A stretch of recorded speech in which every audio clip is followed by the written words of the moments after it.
Yes, bontadi iedereen, welkom. We zijn aanbeland bij zaterdagmiddag. En dat wil zeggen dat we gaan starten met de training Fundamentals 1, Journalism Fundamentals 1. En dat wordt gegeven door Kees Broeren. We hebben vanochtend een sessie achter de rug met al flink aan de slag. Mensen hebben al opnames gemaakt voor Grieving Kids News Special Edition over journalism. Die uitdaging is om die maandag online te krijgen. Ik wil iedereen bedanken die daar al heel druk mee aan de gang is. En iedereen uitnodigen die zegt van hey, ik wil daar nog verder aan meedoen. Dus van harte welkom. We kunnen alle mankracht gebruiken om het voor elkaar te boksen. Dus bij deze. En ja. Ai, kijk, ik ga het direct voor je regelen. Nou, we beginnen sowieso niet als er... Voilà. Kijk eens, hier mag je je naam opschrijven. De Draai je alles terug. Je gaat gewoon helemaal opnieuw. Ik ga helemaal opnieuw, want de opname is verstoord nu. Ja. Nee, hoor. Zito. Dit is allemaal live. Alle Hey microfoons guys, weer ik dicht. wens jullie een hele fijne middag, een leerzame middag. En ik geef het woord aan Kees. Dank je, Renske. Sono Bontardi. De nummer di Glenn e me, Bomini, natura qui presente. Fisicamente, meneer Bosso, pero online também. Tá un placer e un gran honor para mim estar aqui com você. É tarde aqui para discutir, refletir e papia junto com Glenn tocante o papel de fundamento de periodismo. Pero prometo que não está a começar, me tenho que confessar algo. Mi nota vai seguir na papiamento. Desculpa. Nota mi primer idioma, de dos. Pero vosso por papia livremente. Papiamento, inglés, holandés, sin problema. Maar ik ga overstappen in de taal waarin ik mij het meest thuis voel. Als jullie problemen hebben om iets wat ik in het Nederlands zeg te begrijpen, laat het me dan weten. Dan gaan we er in het Engels en of papiament, mix and match, gaan we er een oplossing voor verzinnen. Ik heb iemand speciaal ingehuurd, dat weet ze niet, maar die zit voortdurend op Google Translate. Dat is Soline Partial. En die fluistert dat, we hebben ook zo'n rechtstreekse verbinding. Zij weet allemaal hoe dat gaat. Dus dat komt allemaal goed. We gaan het hebben over de fundamenten van het mooie vak dat wij allemaal wel of niet uitoefenen. En om daarachter te komen of we het wel of niet uitoefenen. En als we het uitoefenen, hoe we dat doen. En als we het niet uitoefenen, waarom we er toch belangstelling in hebben. Wil ik ook een voorstelrondje doen. We kennen elkaar, de meeste van ons kennen elkaar van gisteren. Maar we hebben natuurlijk ook bepaalde dingen van elkaar niet gehoord. Dus ik wil eigenlijk nu voorstellen dat je nog even zegt wat je naam is. Wat je doet in de journalistiek of niet doet in de journalistiek. En als je niets doet in de journalistiek, waarom je het toch interessant vond. Wat voor Glenn en mij ook heel plezier is dat dat zo is om te komen. En als derde zou ik je willen vragen om mij de naam te geven van iemand. Levend of niet meer levend. Bestaand of niet bestaand, mag ook een romanfiguur of wat dan ook zijn. De naam van iemand die je ooit nog eens zou willen interviewen. Met een hele korte toelichting waarom je die persoon interessant zou vinden om te interviewen. En jij kijkt me al zo van, jeetje, dat hij het eindelijk vraagt. Als jij begint, Giancarlo. En dan stel ik voor dat we zo en dan zo en dan, ja. Goedemiddag, mijn naam is Giancarlo Maduro. Ik zit in de productie- en nieuwsdepartement van Live 99 FM. Het is een radiostation. Als ik ooit iemand altijd had willen interviewen, dat was Peter R. de Vries. En waarom? Op de manier hoe hij zijn werk uitvoerde. Dat vond ik heel interessant.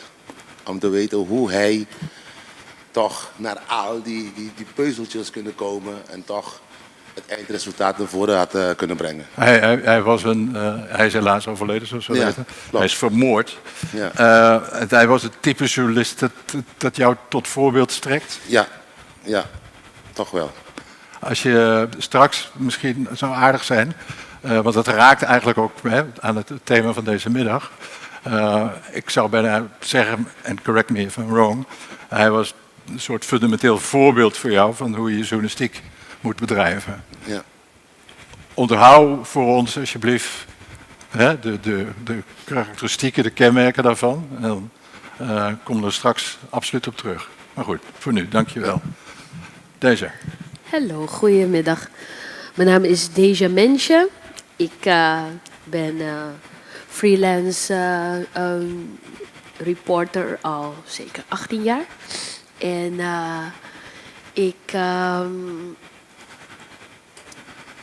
waarom zit ik in de journalistiek? Dat was een vraag, hè? Ja. Waarom zit ik in de journalistiek? Ja, zoals ik al eerder heb gezegd, je bent wel een beetje geboren met dat inquisitive nature. Maar ik ben er eigenlijk erin gerold. En, Sorry, je zei de bedreigingen zijn heel groot. wat zei je? Inquisitive nature, maar Ja, ik ben erin gerold, zei ik. ingerold. Nu versta ik je. ja. Ja. Ik ben er. Oh ja, deze is verkouden. Maar dat, Ja, sorry. En ja, ik ben er eigenlijk ingerold en heel ervan gaan houden. Want je houdt toch wel heel veel van het vertellen van een verhaal. ja. En ook de drang naar de waarheid. Dat zijn toch componenten die jou blijven duwen tot het zoeken naar een verrijking eigenlijk. En wie zou ik willen interviewen? Dat is een hele goeie. Ik denk nog op mijn bucketlist. Want ze heeft al heel veel mensen geïnterviewd die ze wilde interviewen. Ja, Kunnen we ja. hieruit afleiden? Hè? We luisteren heel veel. Een levende persoon. Ik zou heel graag met Barack Obama willen spreken. Barack Obama. Ja, omdat hij toch wel... Gaat Glenn voor je regelen? Ja? Ja. Hij lijkt me toch wel iemand die zijn weg heeft weten te vinden in beide werelden. En ik denk dat hij een hele interessante invalshoek heeft over hoe dat precies zou moeten. En heb je dan ook journalistiek de behoefte om hem bij zijn enkels af te zagen? Dan denken van, bij mij kom je er niet weg. Je bent een geweldige redenaar, Barack Obama. Maar nu heb je te maken met deze mensen en nou zul je eens merken wat het interview is. Nou ja, ik zou me heel goed voorbereiden. Dus Ja. dat hij me niet de politieke correcte mumbo-jumbo waar dat ook bij hem is ingestampt. Aha. En ik zou voorbereid komen om bepaalde snaartjes te raken. Ja. Waar hij hopelijk een echte gesprek durft aan te gaan. Leuk. Dus voor jou zitten daar ook allerlei zeg maar, fundamentele principes van hoe je journalistiek bedrijft erin gekoppeld, zeg maar, hoe je dan zo'n interview aangaat.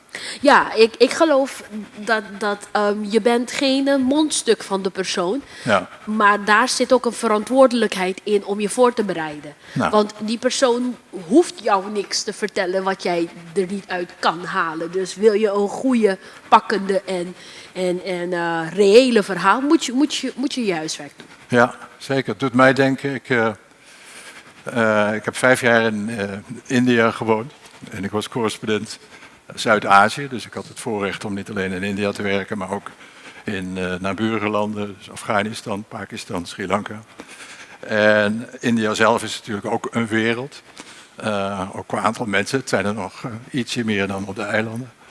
En toen was ik een keer in Tamil Nadu, helemaal in het zuiden. Ik was daar voor Trouw, de krant waar ik toen voor werkte. En ik had na lang zoeken een meneer gevonden die van het onderwerp, ik weet niet precies meer wat het onderwerp was, ik geloof dat het illegale nierdonaties of iets te maken had. In ieder geval, die man die wist daar heel veel vanaf. En ik had hem eindelijk gevonden. Toen dacht ik, nou, dan moet ik hem nu nog even spreken. En toen zei die man, I don't have any time for you, sir, because I have something else to do. Toen zei ik, well, then just give me 10 minutes of your time. En toen zei hij, but that will not be enough to make you understand what I'm doing. En dacht ik, wauw, heb je eindelijk eens iemand die het zegt, hè? Die het gewoon durft te zeggen. Want, waar is de microfoon? Je loopt met een microfoon en mensen zijn geïntimideerd te denken, nou moet ik wat zeggen, want ja, er staat zo'n man, die doet met zo'n kroket, zeggen ze, dus daar moet ik in happen. Maar je kunt dus ook zeggen van, nou, dat gaan we dus niet doen, weet je wel. Op mijn voorwaarden. En daar moet je journalistiek ook op reageren. Daar komen we op terug, wat mij betreft. Renel. Moet het in Nederlands of kan Nee, het ook op nee. Oké. Mijn naam is Renel.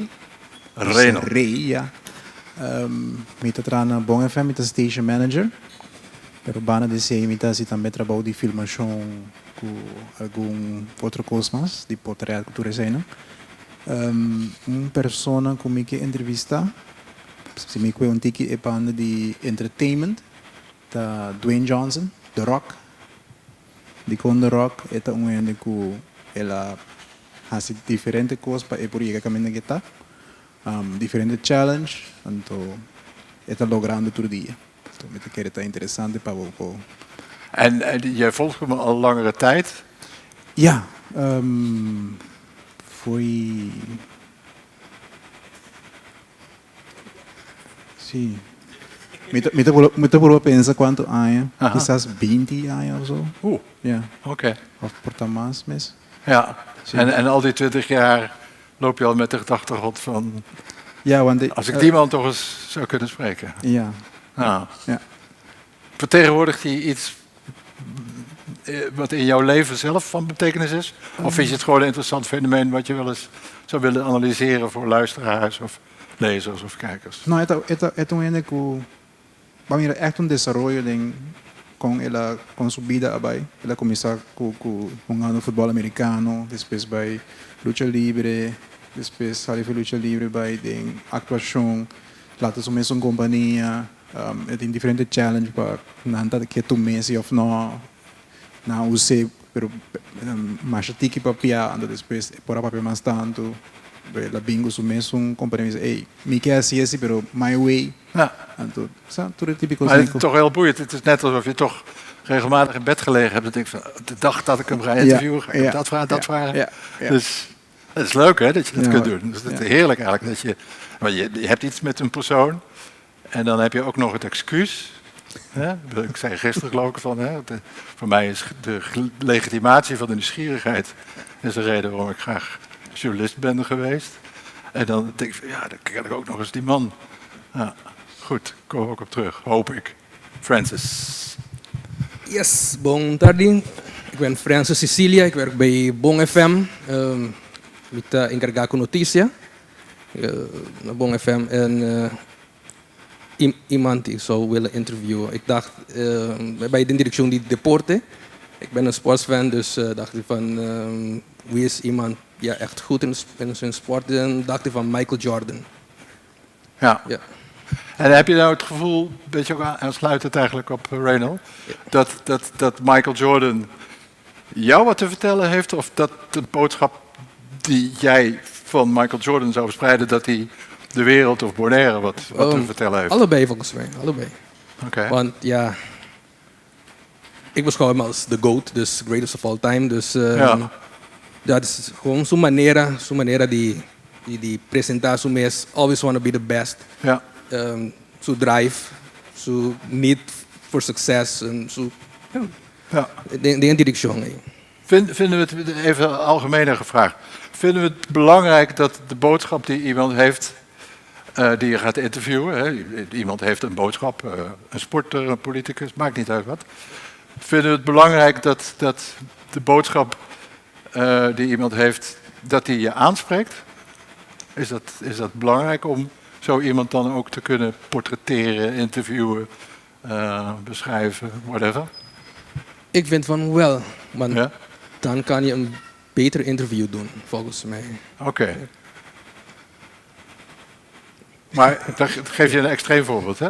Stel, je hebt de commissaris... Ja, nee, Lisan, ga je gang. Ja, ik denk juist van niet, omdat als je geen fan bent van iemand, kijk je toch wat objectiever naar diegene, naar zijn verhaal, naar zijn antwoorden. En ga je er meer open in, waar als je tegen iemand opkijkt, dat iemand altijd nog tegen kan vallen. Nou, ja? Ik begrijp wat je bedoelt, maar soms als je, hoe zeg je dat, ietsje meer weet, dus kan je dieper gaan in die gesprek. Ja. Ja, en dan kan je meer vragen, dan weet je meer. En als we het dan over fundamenten hebben, is het dan belangrijk om je voorafgaand aan zo'n interview, laten we even dat format hanteren, het gaat om een interview, dat je je voorafgaand daaraan afvraagt van hoe sta ik zelf eigenlijk tegenover die persoon? Of speelt dat helemaal geen rol? Ik bedoel, speel je überhaupt als interviewer, als journalist een rol als het gaat in wat je beschrijft, wat je interviewt? Of ben je echt gewoon een soort doorgeefluik? Ja, we penso que botar neutral, pero toch subconsciously, er is toch altijd iets daarbij. Dus ook al zeg je dat je neutraal bent, je bent nooit 100% neutraal, vind ik. Oké, en nou, weet je, anders dan gaan we het daar drie over hebben. Maar het is heel interessant. Ik denk ook dat het raakt aan de fundamenten. Want hoe belangrijk is het, gaan we het over hebben, om objectief te zijn? Kun je objectief zijn? Moet je objectief willen zijn? Moet je zeggen van, ja, bij mij kan iedereen langskomen en kan iedereen zijn verhaal kwijt. Is dat, als je jezelf ook nog een taak in de samenleving toebedeelt, moet je dat dan zo doen? Of moet je er toch bepaalde criteria voor hanteren en zo? Goed, je hebt ons heel veel handvatten gegeven. Thanks, Francis. Lisan. Nou, mijn naam is Lisanne en ik heb een radioprogramma bij Megahit FM, Live on the Loose. En op zaterdag zit ik bij Op de Klippen. En wie ik zou willen interviewen is Britney Spears. Want die heeft 13 jaar lang in het conservatorschap gezeten. Wat maakt dat ze is geïsoleerd door de wereld. Dat ze niet haar boodschap naar buiten kon brengen in al die tijd. Ik vraag me ook af wat die isolatie ook met haar gedaan heeft. En wat er nu van haar gaat komen. Heel benieuwd naar. Ja, nou, dat willen wij wel zien, horen, dat interview. Volgende, is seguinte. Dank je. Glenn Today. Imenso nota ding media como producente, pero sí como bitaha media sumamente importante para informar a comunidad, então pensei mita colaborar com e tipo de atividade na aqui. Pero naturalmente mita gusta investigar e assim conversação com ele e assim pergunta. E se tem pessoa como ele pora assim pergunta na dia hora que então gente que faz esse mita outra dúvida by the way, não? Gente que me quer entrevistar, então tem periodista americano como ele está quer, pero tem pessoa também que me quer influenciar o gente, que vive mais que 2000 anos passar. Como ele está ganhando entrevista, então aí está pessoa chinês, que larga legado atrás, legacy. Ela é mesmo nós que vê, na gente bisa me entrevista, pensei mais que vê aqui. Então, hopi gente assim tá pensa, hopi tempo, como para interpretar o que é ser esquibido de gente que entrevistei. Então, a minha tem ganhado entrevista em mês para se poder uma explicação. Ja. Então, aí está pessoa chamada Lao Tse. Ik wou net zeggen, geef de naam. Ja, ja Lao Tse. E a base de entrevista, nang esquibi 81, por isso parágrafo chiquito. Ja. DJ, que tá lo que nanta mira como base de Tao Te Ching. O book chama Tao Te Ching. Então, o book está basicamente uma entrevista DJ. Ja. Então, ela influencia miljarden de gente. Ja. Inclusief jouzelf. Incluyendo mi Messi, correct. Ja. En dat speelt ook een rol in jouw verlangen om hem te interviewen.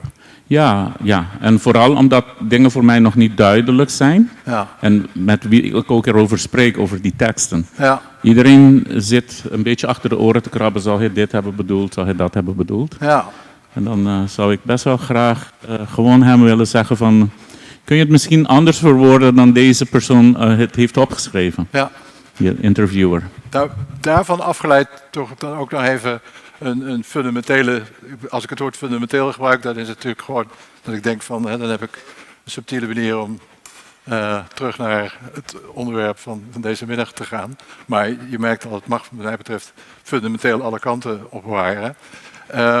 Maar als het gaat om de vraag van, ik wil er ook van leren, dan aan jullie toch even de vraag, een van jullie die er hopelijk op wil reageren.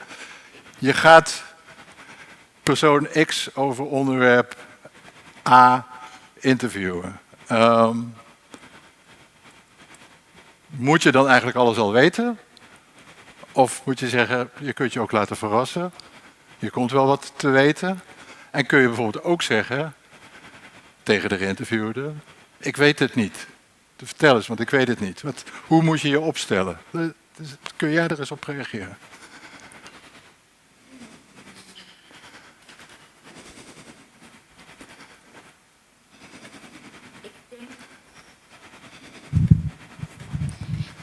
Ik denk dat je nooit alles weet. Ja. Je kan sowieso heel goed voorbereiden en alle vragen stellen van wat je weet. Maar je moet ook voorbereid zijn om nieuwe informatie te kunnen verwerken terwijl je daar bent. Ja. Dus ik zou zeggen, als journalist moet je je ook kunnen laten verrassen. Door je goed luisteren bij degene die je interviewt. Ja. Je kunnen laten verrassen betekent dat je oren heel erg openzet. Hè? En we weten allemaal hoe moeilijk dat is. Hè? We hebben allemaal familiebanden, relationele banden, vriendenbanden. En we doen wel de hele tijd alsof we naar elkaar aan het luisteren zijn. Maar eigenlijk zijn we vooral aan het wachten totdat we zelf weer iets kunnen zeggen. En dat werkt al dan niet zeg maar, op persoonlijk niveau. Maar in het vak is het natuurlijk extra belangrijk. Het lijkt zo simpel. We zijn altijd met elkaar in gesprek. Maar het met elkaar in gesprek zijn is toch weer iets anders dan het journalistieke gesprek. En je moet voor jezelf ook dat onderscheid zien. Goed, daar gaan we ook op door. Het is Annie. Leuk dat je er bent. Dankjewel. En goed dat u mijn naam in één keer goed uitsprak. Dat gebeurt niet vaak. Mijn naam is dus Diceni Molina. Ik ben een HRD-consultant. Dus ik heb nog niet zoveel te maken met media. Maar ik ben wel geïnteresseerd. Ik kijk ernaar uit om ooit een podcast te beginnen. Over hoe het is om als jonge redelijk jong nog, eilandskind terug te keren naar de eilanden. Want ik heb 20 jaar in Nederland gewoond. En nu ben ik terug sinds 11 maanden. En er komt best wel veel op je af. Dus daar zou ik een podcast van willen maken. Ja. Dus vandaar dat ik ook heel erg geïnteresseerd ben in media. En jij zei iets wat mij ontging. Je zei, puntje consultant. Ik ben een Human Resource Development Consultant. Okay. Ja. Oké. Heerlijke paraplu-term. Ja, het gaat om personeel en arbeid van vroeger. Ja, en niemand die weet wat het eigenlijk is. Ja, precies. Ja, lekker hè? Maar ja, journalistiek zit je ermee, weet je. Dan heb je zo'n Human Resource Development. Ja, maar denk je, wat moeten we daar nou weer aan gaan? Nou, dank je, dat dan ga je ook. Je gaat... Ik denk toch Oprah Winfrey. Ja. Oprah Winfrey? Ja. Met een korte toelichting? Ja, zeker. Ik bedoel, zij heeft zoveel mensen geïnterviewd in haar leven. Ja. En op haar eigen manier, zeg maar. Ja. Als je daar... Ik denk dat je daar heel veel van kan leren. Van haar, hoe ze dat heeft gedaan. En met al de emoties en alles wat erbij komt kijken. Hoe zij dat allemaal heeft ervaren. En haar leven van iemand die in de South is opgegroeid tot en met de Oprah Winfrey. Kunnen we leren van grote voorbeelden? Of moeten we het gewoon allemaal zelf ontdekken? En dan moeten we er ook van uitgaan dat we eigenlijk gewoon beter zijn dan Oprah Winfrey. Wat denkt u wel dat is? Ja?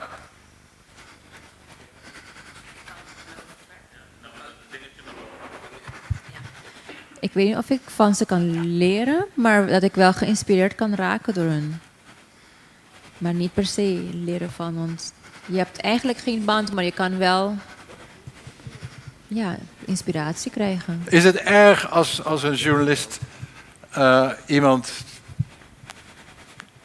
waardeert, de hoge pet van hem of haar op heeft? Erg, hoezo erg? Sorry? Hoezo erg dus? Niet Dat is dus. erg.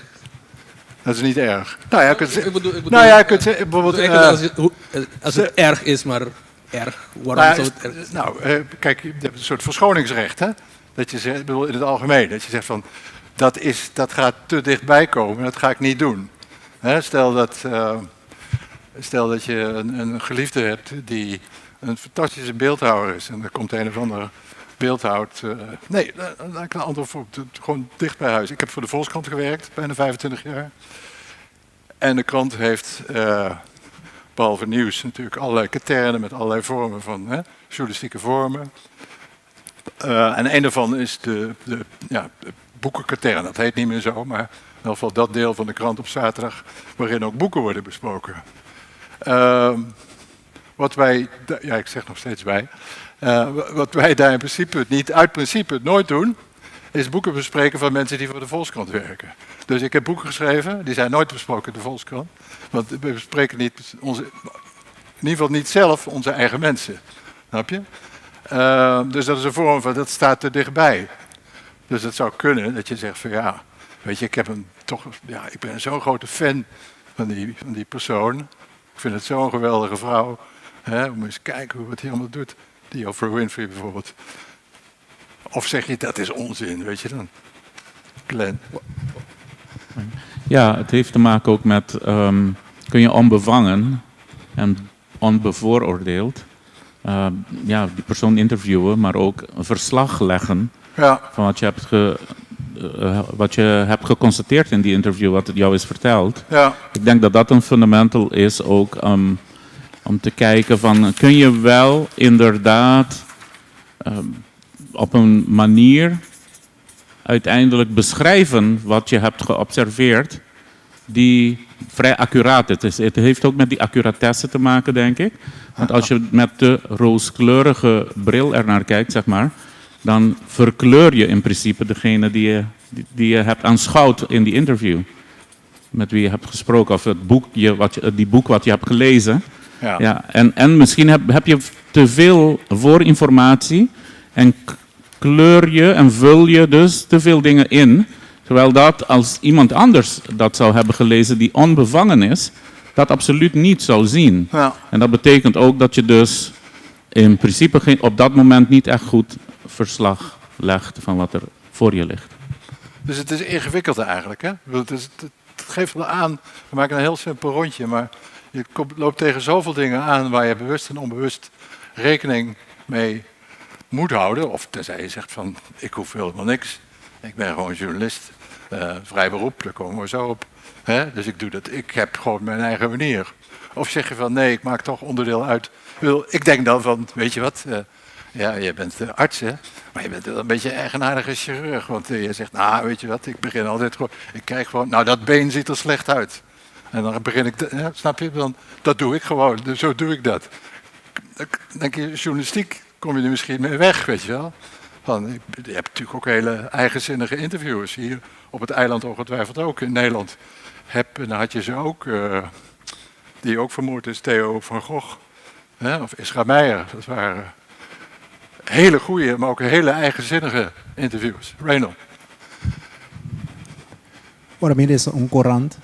Tinha parte de notícia, vooral corante holandês, tinha parte de notícia, pero sempre tem caminhada que bi certo costan com tochta kaiding, mas direcção de opinião, die is een goede skibi ku eigenlijk een notitie. Feitelijk verslag.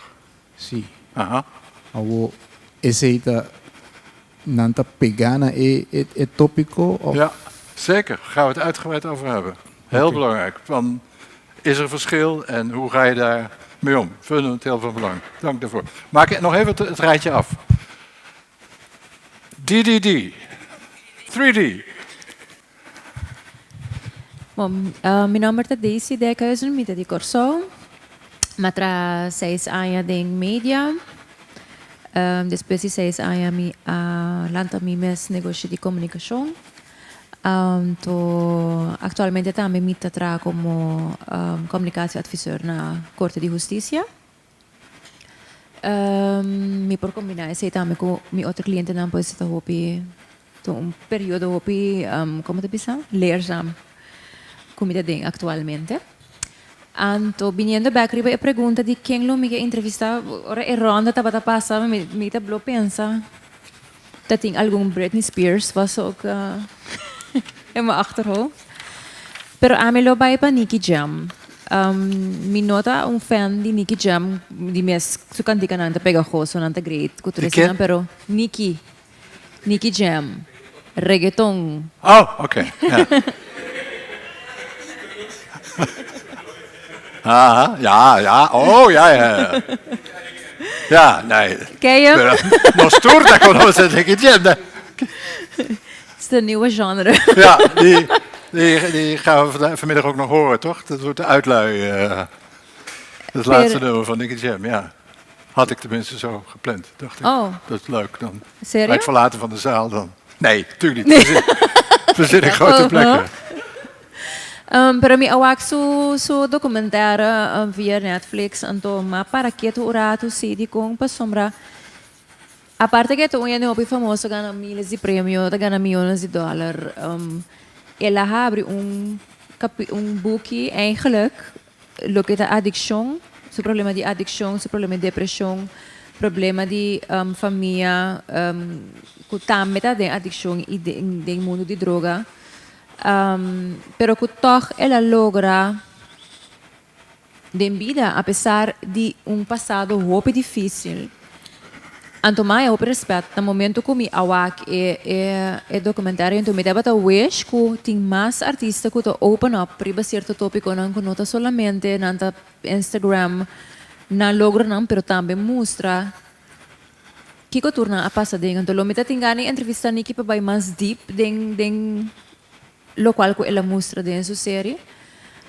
Então, se pone também que no momento que ela toevallig makabi wake série, mas ela bem corso para North Jazz, então ela papia também durante essa apresentação, ela conta quanto aya é clean, então é que dona yena ng motivação que se não por, que nada não é excuse para lograr algo de vida, apesar de uma adicção, apesar de uma família que houve dificuldade, ela logra.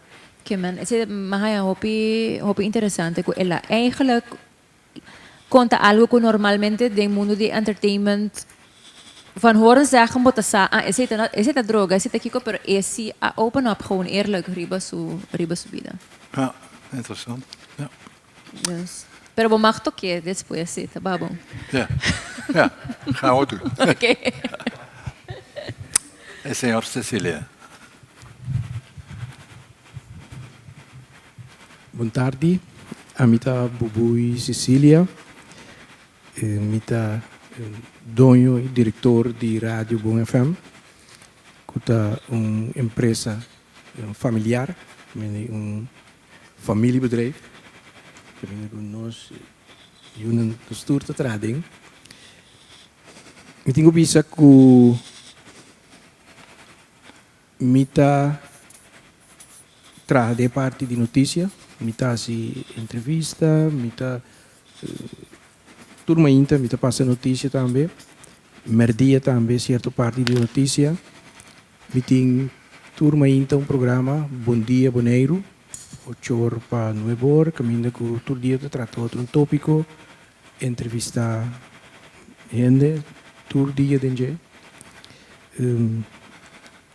Dia 6 de setembro, a rádio está há 27 anos e nós estamos fazendo trabalho aqui, a mim está fazendo trabalho aqui para 27 anos agora e me está fazendo smaak, me gusta e também que a situação te permite, me está seguir assim.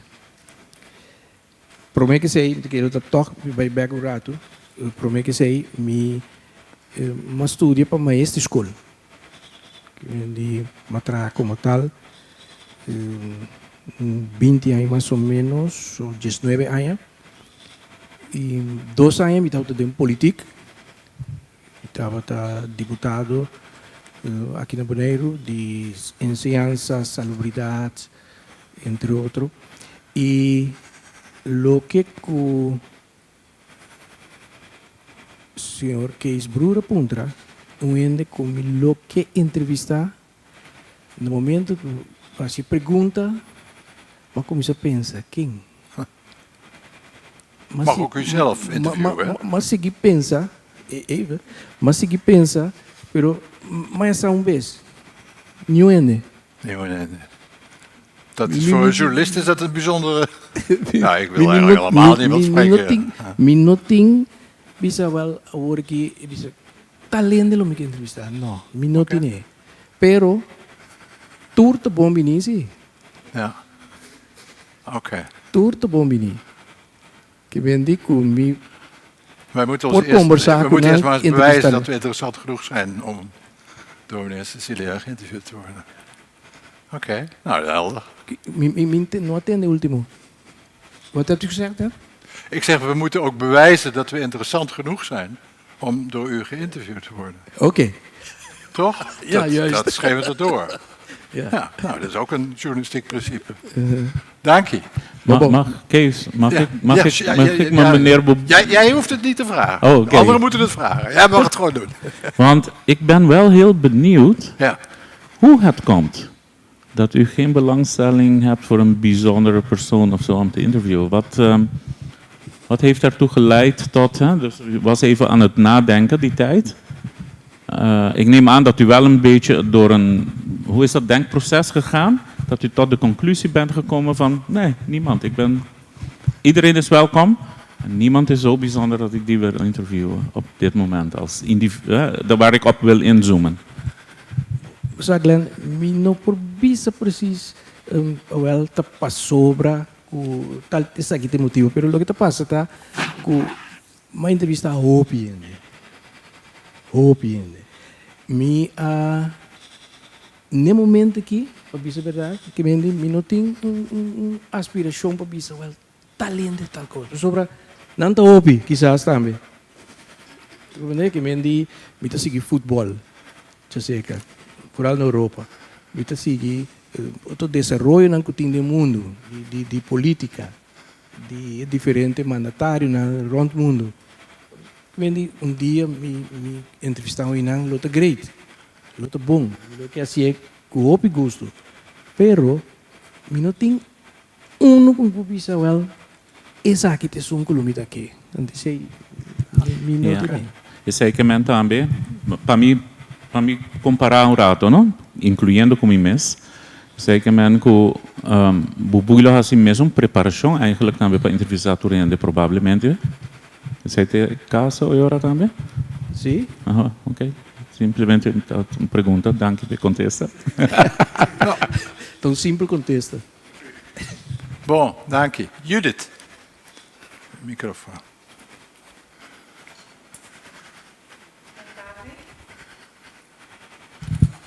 Assim. Boa tarde, meu nome é Judith. Eu estava moderando um par de noite passada. Denk binnen met deze opikos goed te maken com verdade. Como disse mijn collega de profissão HR. Met te doen een training, met te doen een coaching.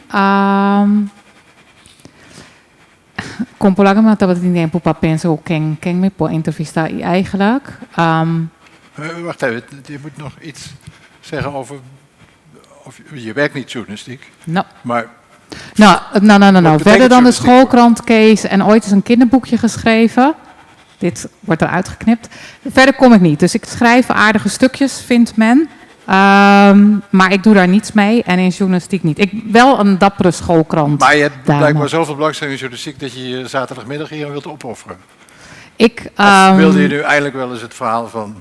Senora Cecilia hoor, dat kan natuurlijk ook. Ja, nee, dat kan. Nee, ik vind het door deze hele week, waarvoor ik al een tijdje geleden benaderd ben, heb ik me wel ingelezen, ben er ingedoken. En heb me laten onderdompelen in een zeer wonderbaarlijke wereld. Ja. Vol verrassing. Het is net de Efteling. Absoluut. You ain't seen nothing yet. Oké. En wie wil je interviewen? Ja, daar heb ik natuurlijk over nagedacht. Je had de tijd. Ja, ik had alle tijd. Ik heb op Bonaire, kan ik alvast vertellen, hebben we meer dan 30 vrouwen geïnterviewd tussen de 22 en de oudste was bijna 90. En dat ging over vrouwenrechten en vrouwenclubs op Bonaire. Dat is een project geweest in samenwerking met de UvA en de Universiteit van Curaçao.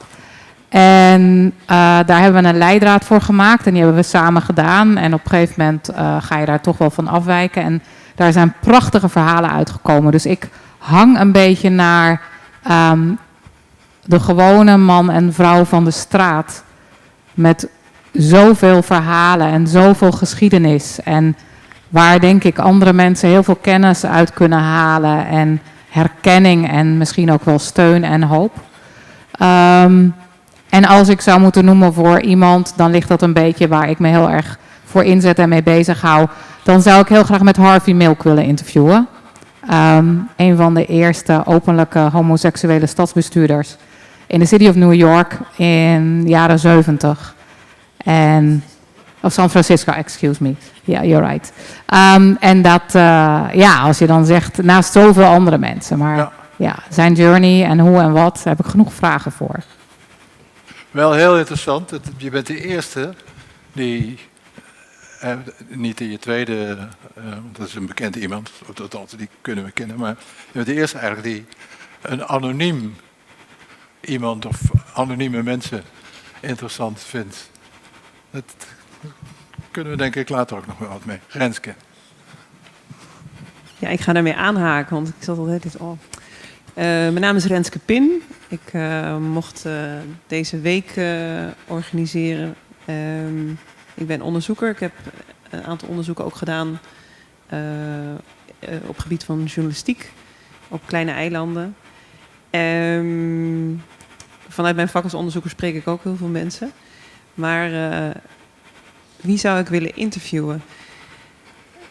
Er zijn in onze samenlevingen soms mensen die eigenlijk iedereen kent, maar niemand misschien de naam van weet. Aha. En misschien, ik woon op Curaçao, weten jullie precies wie ik bedoel? Misschien kennen jullie zelfs zijn naam, maar er is een wat oudere meneer die op de luchthaven werkt, Hato.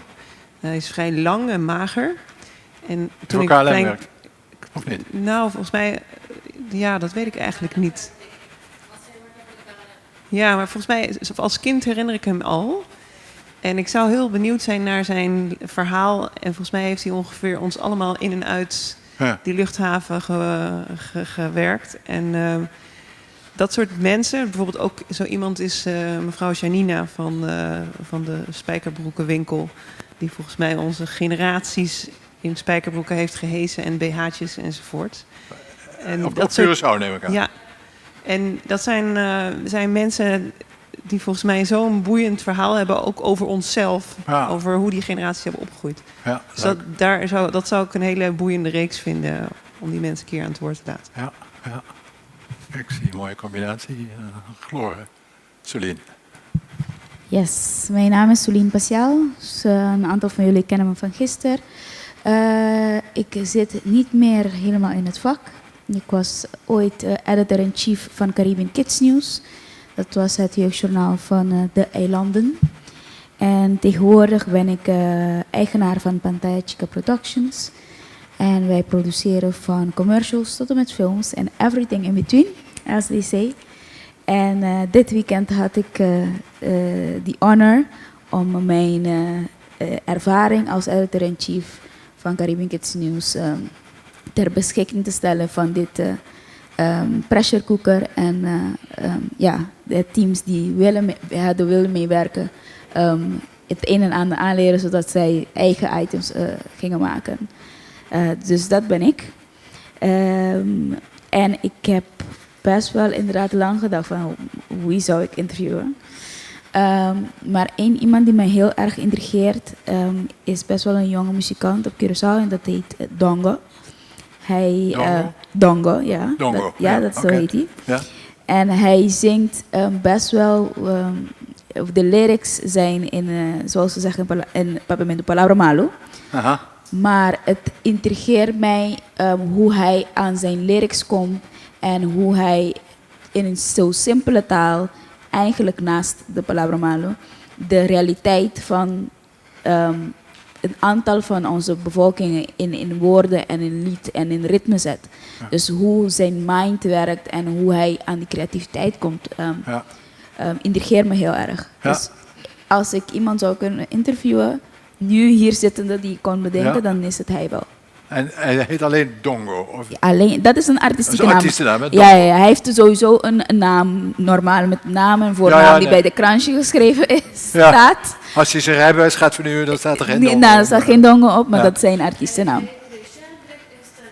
Ja, dat is een naam inderdaad. Oké. Dus, Leuk. ja. Leuk, ja. Hebben we nog mensen online die iets willen, kunnen...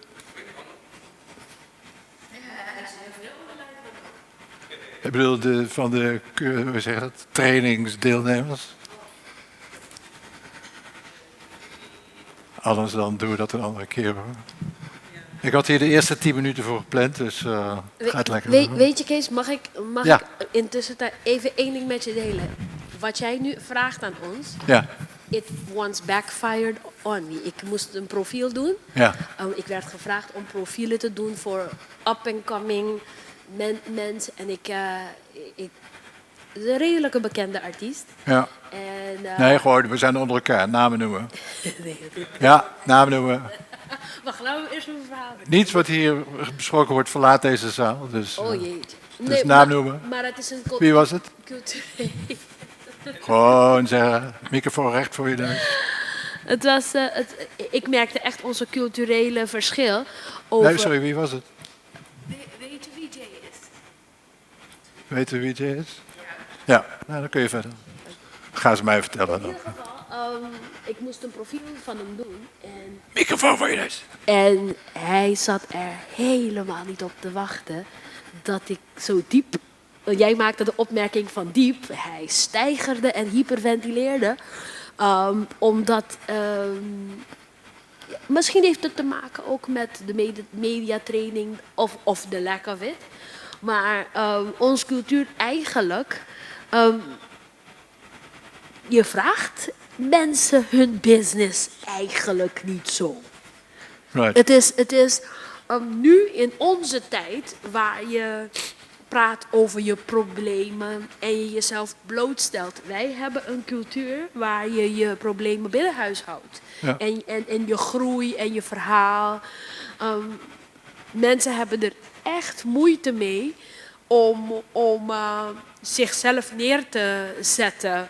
Vooral op film of in een interview voor publiek consumptie. Ja. Ik was ontzettend gechoqueerd, want ik vond hem zo'n leuke artiest en zo'n leuk persoon. Ja. En ik vind hem nog steeds een goede artiest. Alleen, wat een zak aardappelen was dat. Juist. Die leggen we even neer, die zak aardappelen. Had jij online nog iets? Ja, maar Clem begint er gewoon te praten, hebben we afgesproken. Dus die, Ja, ik zat daaraan te denken, maar tegelijkertijd zie je tegenwoordig, mensen, wat je beschreef over onze cultuur, dat is één kant lijkt het, maar we zijn tegenstrijdig daarin. Ik denk dat er, als je onze eilanden vergelijkt met Nederland en je kijkt hoeveel wij van onze persoonlijke dingen op Facebook, Instagram en zo plaatsen, dan zijn we helemaal niet zo timide. Dus het is heel apart. Het is, Maar het heeft te maken met wie controleert, who controls the narrative. Heb je ruzie met iemand en wil je vloekend even op social media zijn moeder en zijn oma en zijn ding en zijn en dan ga je viral en het is uit je systeem, is één ding. Maar geef je de journalist de macht om jouw verhaal voor jou te vertellen. En misschien gebeurt dat niet hoe jij dat wilt. En dan heb je een hele andere fenomeen. We merken het ook bijvoorbeeld heel vaak wanneer uit Nederland correspondenten komen en over ons schrijft. Wat ze observeren en hoe ze onze gemeenschap ervaren. En dat komt heel vaak in de verkeerde keelgat. door die cultuursverschil. Omdat waarom moest die persoon zo neergezet worden? En waarom kan hij... Het wordt heel persoonlijk en daar staan ze dan ook heel erg van versteld. Ja. Omdat in Europa en in Nederland er meer afstand bestaat tussen reporter en onderwerp. Right. Ik ga je even vriendelijk onderbreken, we komen nog op terug. Mag ik Het is iets zeggen? Mag ik iets zeggen? Ja. Maar het hangt ook af een beetje van de manier van de interviewer. Ja. Dus stelt hij je een beetje gerust of word je een beetje in de keel gepakt of zo? Dus ja. ik denk als je iemand tegenkomt en die rustig met je praat, en dan ga je helemaal open. Zo zie ik, dat denk ik erover. Want er waren interviews, ik heb eentje gezien, ik herinner me niet precies wie, maar ze hebben van tevoren afgesproken, we praten over alles behalve dit. Ja. En de journalist stelde, de tweede vraag was precies datgene wat ze hebben wat ze niet wouden doen. En ja, die meneer stapte gewoon weg, dus microfoon plap op de grond en hij was weg. Ja. Want ze hebben dat ding Hoe ver afgesproken. kun je te ver gaan? Ja. Hele goeie, ik zet hem er even bij. Oké. Even terug naar mijn vraag aan jou. Wat zijn de mensen die online die...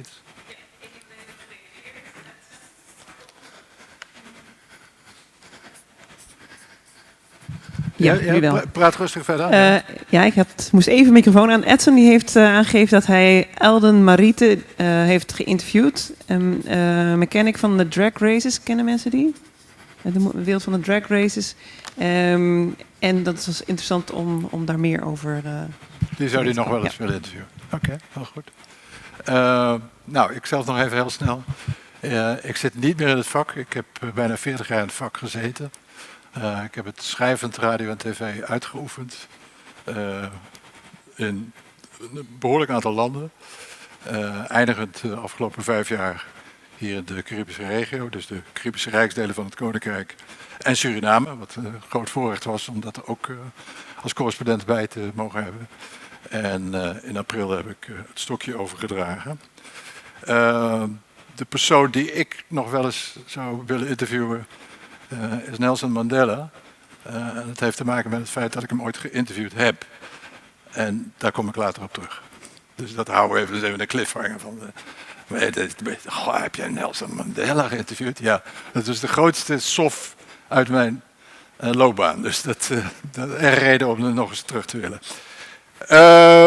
We hebben wel heel veel voorbij zien komen. Ik pak het... Wat zeg je? Ja, ik heb hem geïnterviewd. Ja, exclusief, 1 op 1. Ja, geweldig. Het was... Onthoud hem. Als ik hem vergeet, hoe zat het nou met jouw interview met Nelson Mandela? Nee, omdat het onderdeel is van iets wat ik, zeg maar, in de training van vanmiddag aan de orde wil laten komen. Wat ik zei, ik heb de afgelopen bijna 40 jaar op heel veel plekken in de wereld gewerkt, ook gewoond. Ik heb in 8 landen gewoond, verspreid over 4 continenten. En een van de, ik heb het ook even genoemd, een van de landen waar ik gewoond heb, was India. Daar ben ik in 1993 naartoe gegaan. Ik was toen radioverslaggever, buitenland verslaggever bij de radio, bij de VARA.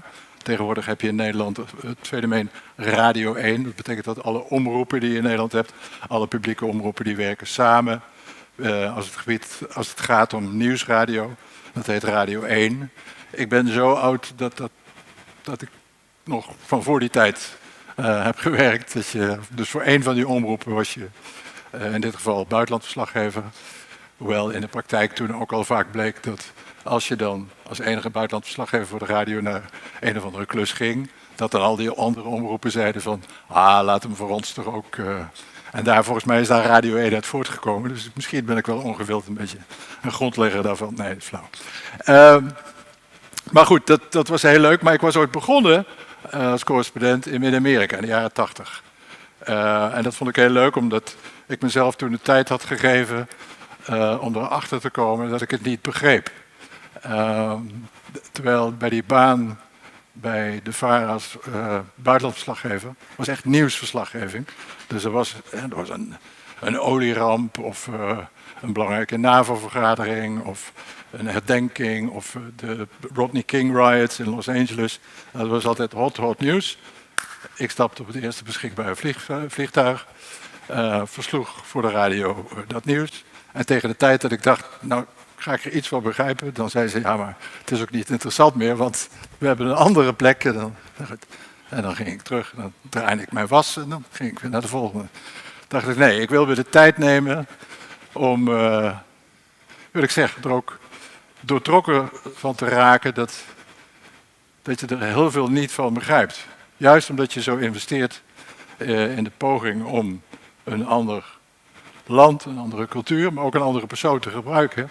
Hoe meer je daarin investeert, hoe meer je er ook achter komt dat je het niet weet, dat je het niet snapt. Dus voor mij is dat wel een hele fundamentele les die ook journalistiek van groot belang is. Het leidt namelijk tot een zekere bescheidenheid, waar wat mij betreft meer mensen in de journalistiek last van mochten hebben. Maar goed, dit allemaal even terzijde. Ik zegde dus mijn baan op bij de VARA en vertrok met mijn toenmalige partner naar New Delhi, de hoofdstad van India, waar ik freelance ging werken. Dus ik had breed verteld aan media in Nederland van, goh, als je iets nodig hebt, ik ben er beschikbaar. Toen ik daar aankwam in New Delhi, toen zat daar een collega, een Nederlandse collega, en die had een bordje op zijn deur en daar stond op Dutch Press. Dus hij was gewoon de Nederlandse pers. Dat was voor mijn komst. Dus dan had hij moeten zeggen Dutch Press by half of zoiets. Maar hij kon het gewoon doen. Hij kon zich gewoon de journalist van de Nederlandse pers noemen. Dus want niemand die naar hem toe zou komen zou zeggen, mogen we even uw papieren zien? U bent journalist, maar hoe kunt u dat nou eigenlijk zeggen? Dat is toch het bijzondere van dit vak, dat hoewel er zoveel, wat mij betreft, en daar gaan we het verder deze middag over hebben, zoveel ethische, zou ik willen zeggen, principes toch een rol in spelen, is het tegelijkertijd een vrij beroep. Kijk, ik noemde eerder het voorbeeld van Renske, de chirurg, die denkt van nou, vandaag ga ik maar eens kijken als dat been er slecht uitziet, dan ga ik dat maar amputeren en dan zien we wel of het klopt. Dat kan dus niet. Je mag niet vrij, het medische beroep is niet vrij. De journalistiek is vrij. We hebben allemaal op een gegeven moment hier besluit genomen, of kunnen vanmiddag, Judith, besluit nemen. Ja, ik ga je verder als journalist. En dan hang je een bordje op de deur. Judith Brekenband, journalist, periodista. Er is niemand die dan zegt van, goh, wat vinden we daar eigenlijk van? Zeggen we van, ja, dat is goed, want dat maakt het nou juist mogelijk dat iedereen naar je kan opereren? Of zeggen we van, het is te vrij, er zou een soort regulering moeten komen, een commissie, weet ik veel, een raad of zo, die zegt van, ja, maar jij, Giancarlo, jij bent journalist. Terwijl jij, 3D, jij bent het niet. Kan dat? Wie wil daar iets over zeggen? Is het goed dat de journalistiek een vrij beroep is?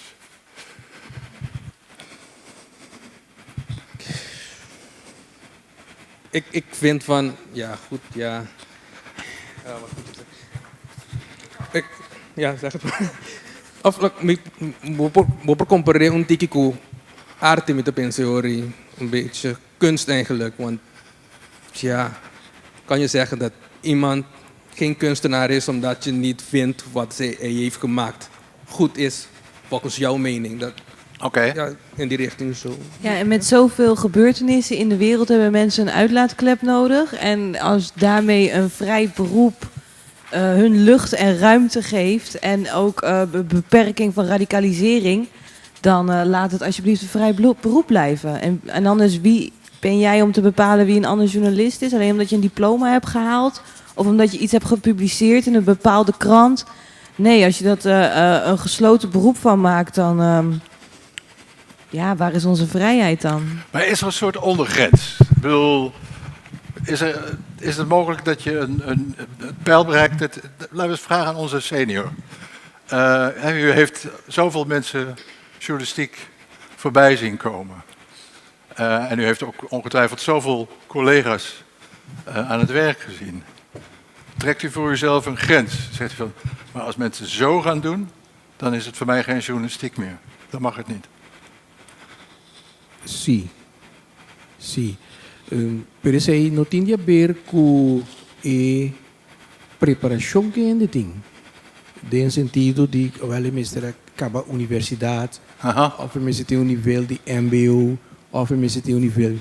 E mensen tem, o que nós chamamos, of âmbito business, mensen tem ética de como você anda com gente. Esse aí, a mim quer é um ponto mais importante mesmo. Que me diga, seja que você universitário, ou você MBO, ou você zesde klas, basisschool. Não tem problema. Basta que você respeite a gente, basta que você tenha em conta que a gente que você anda com ele. Oké. Goed. Nou, ik heb er 3 van opgeschreven. Doe je huiswerk, om het simpel te zeggen. Kom zo bij. Doe je huiswerk. Hou rekening met dat je in een maatschappelijke omgeving, zo omschrijf ik het dan maar even, functioneert. Waarin ook ethische en ethiek verwante normen gelden. En daar ben je als journalist, sta je niet boven. Je hebt geen vrijbrief. Je hebt een vrij beroep, maar dat is geen vrijbrief. Er zijn journalisten die denken, nou, ik noem mij journalist, ik laat een visitekaartje drukken. Ik maak misschien zelfs een bordje met press en dat zet ik op de voorruit van mijn auto. En dan hoef ik nooit meer voor een rood stoplicht te stoppen. Want ja, ik ben journalist, ik bedoel, hallo, u houdt mij op, u heeft niet in de ik ben op weg naar de brand, naar de ramp, naar dat stuk. Maar vergis je niet, hè? Er zijn natuurlijk toch veel journalisten die dan denken van, ja, dat is eigenlijk wel lekker, weet je wel. Dan kan ik ook... Dus onze senior zegt, nee, hou daar rekening mee. En je moet de mensen, want als journalist heb je toch, ja, je doet verslag over dingen, maar ook dingen zijn toch vaak dingen die mensen gemaakt hebben. En verder heb je natuurlijk vooral met mensen te maken. En ook met dingen en die ga daar respectvol mee om. Dan kun je zeggen, dat zijn grondslagen, dat zijn fundamenten van ons werk. Maar tegelijkertijd, dat is toch het bijzondere, je kunt het ook weer omkeren. Je kunt zeggen van, nee, maar het is, als je het hebt over de vrijheid die een journalist moet hebben, gekoppeld ook natuurlijk aan de vrijheid van meningsuiting, je kunt daar niet normerend en zeker niet. Je kunt achteraf zeggen, er zijn dingen fout gegaan. Daar moet je een les uit leren. Maar je moet vooraf niet gaan zeggen van nou, je mag maar zo, weet je wel. Dat mag je niet vragen. Nee, je kunt zeggen, nee, het is juist heel belangrijk. Je mag alles vragen.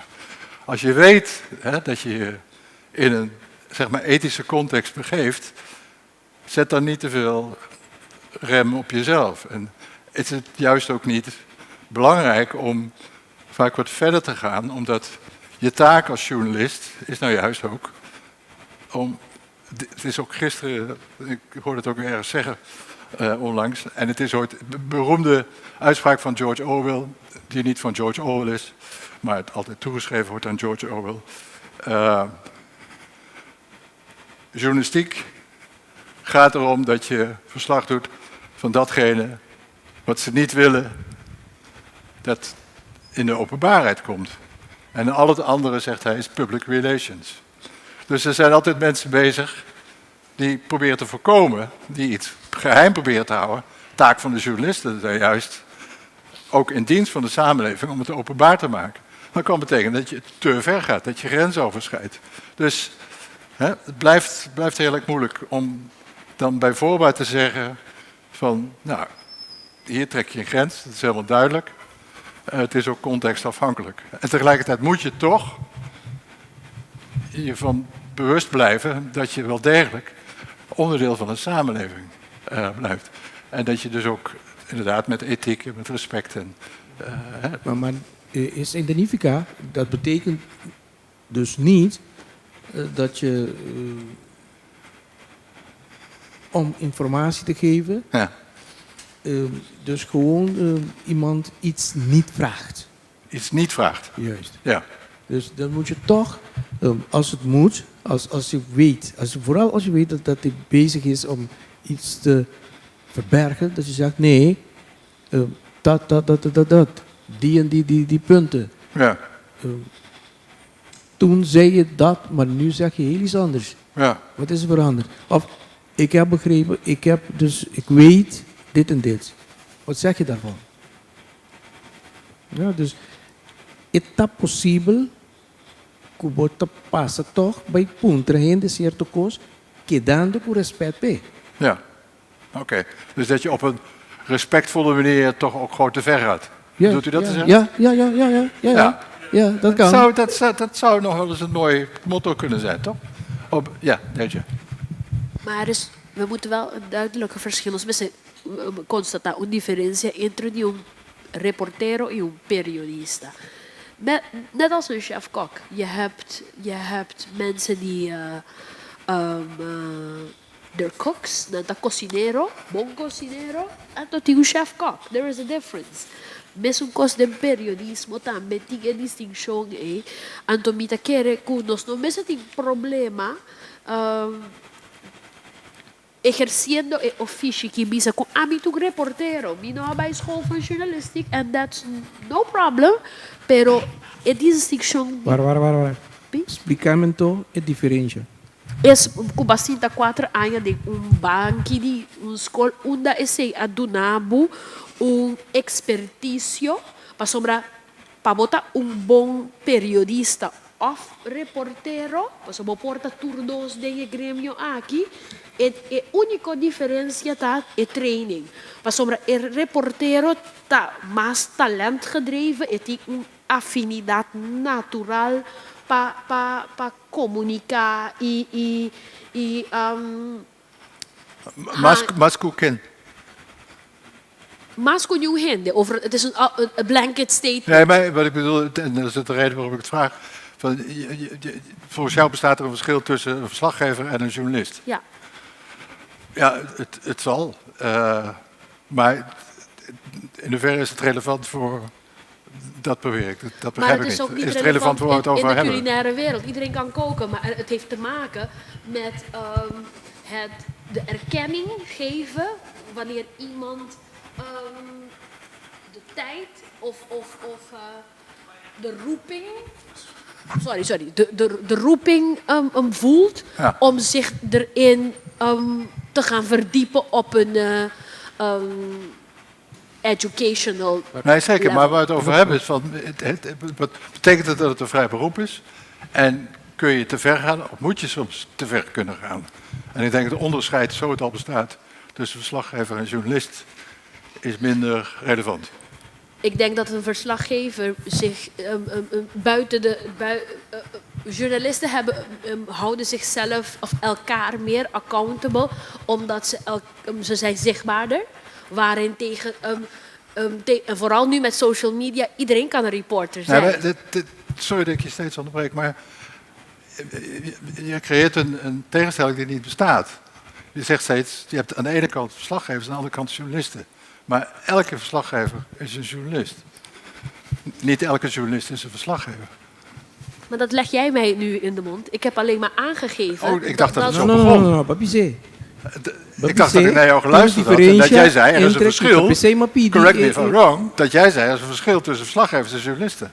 Ja, net zoals je zei, net zoals chef-kok en cocinero. Hè? Misschien wil ik eraan toevoegen, als je kijkt naar ook de fundamentals in regels, normen en zo van journalisme, wordt dat onderscheid niet gemaakt.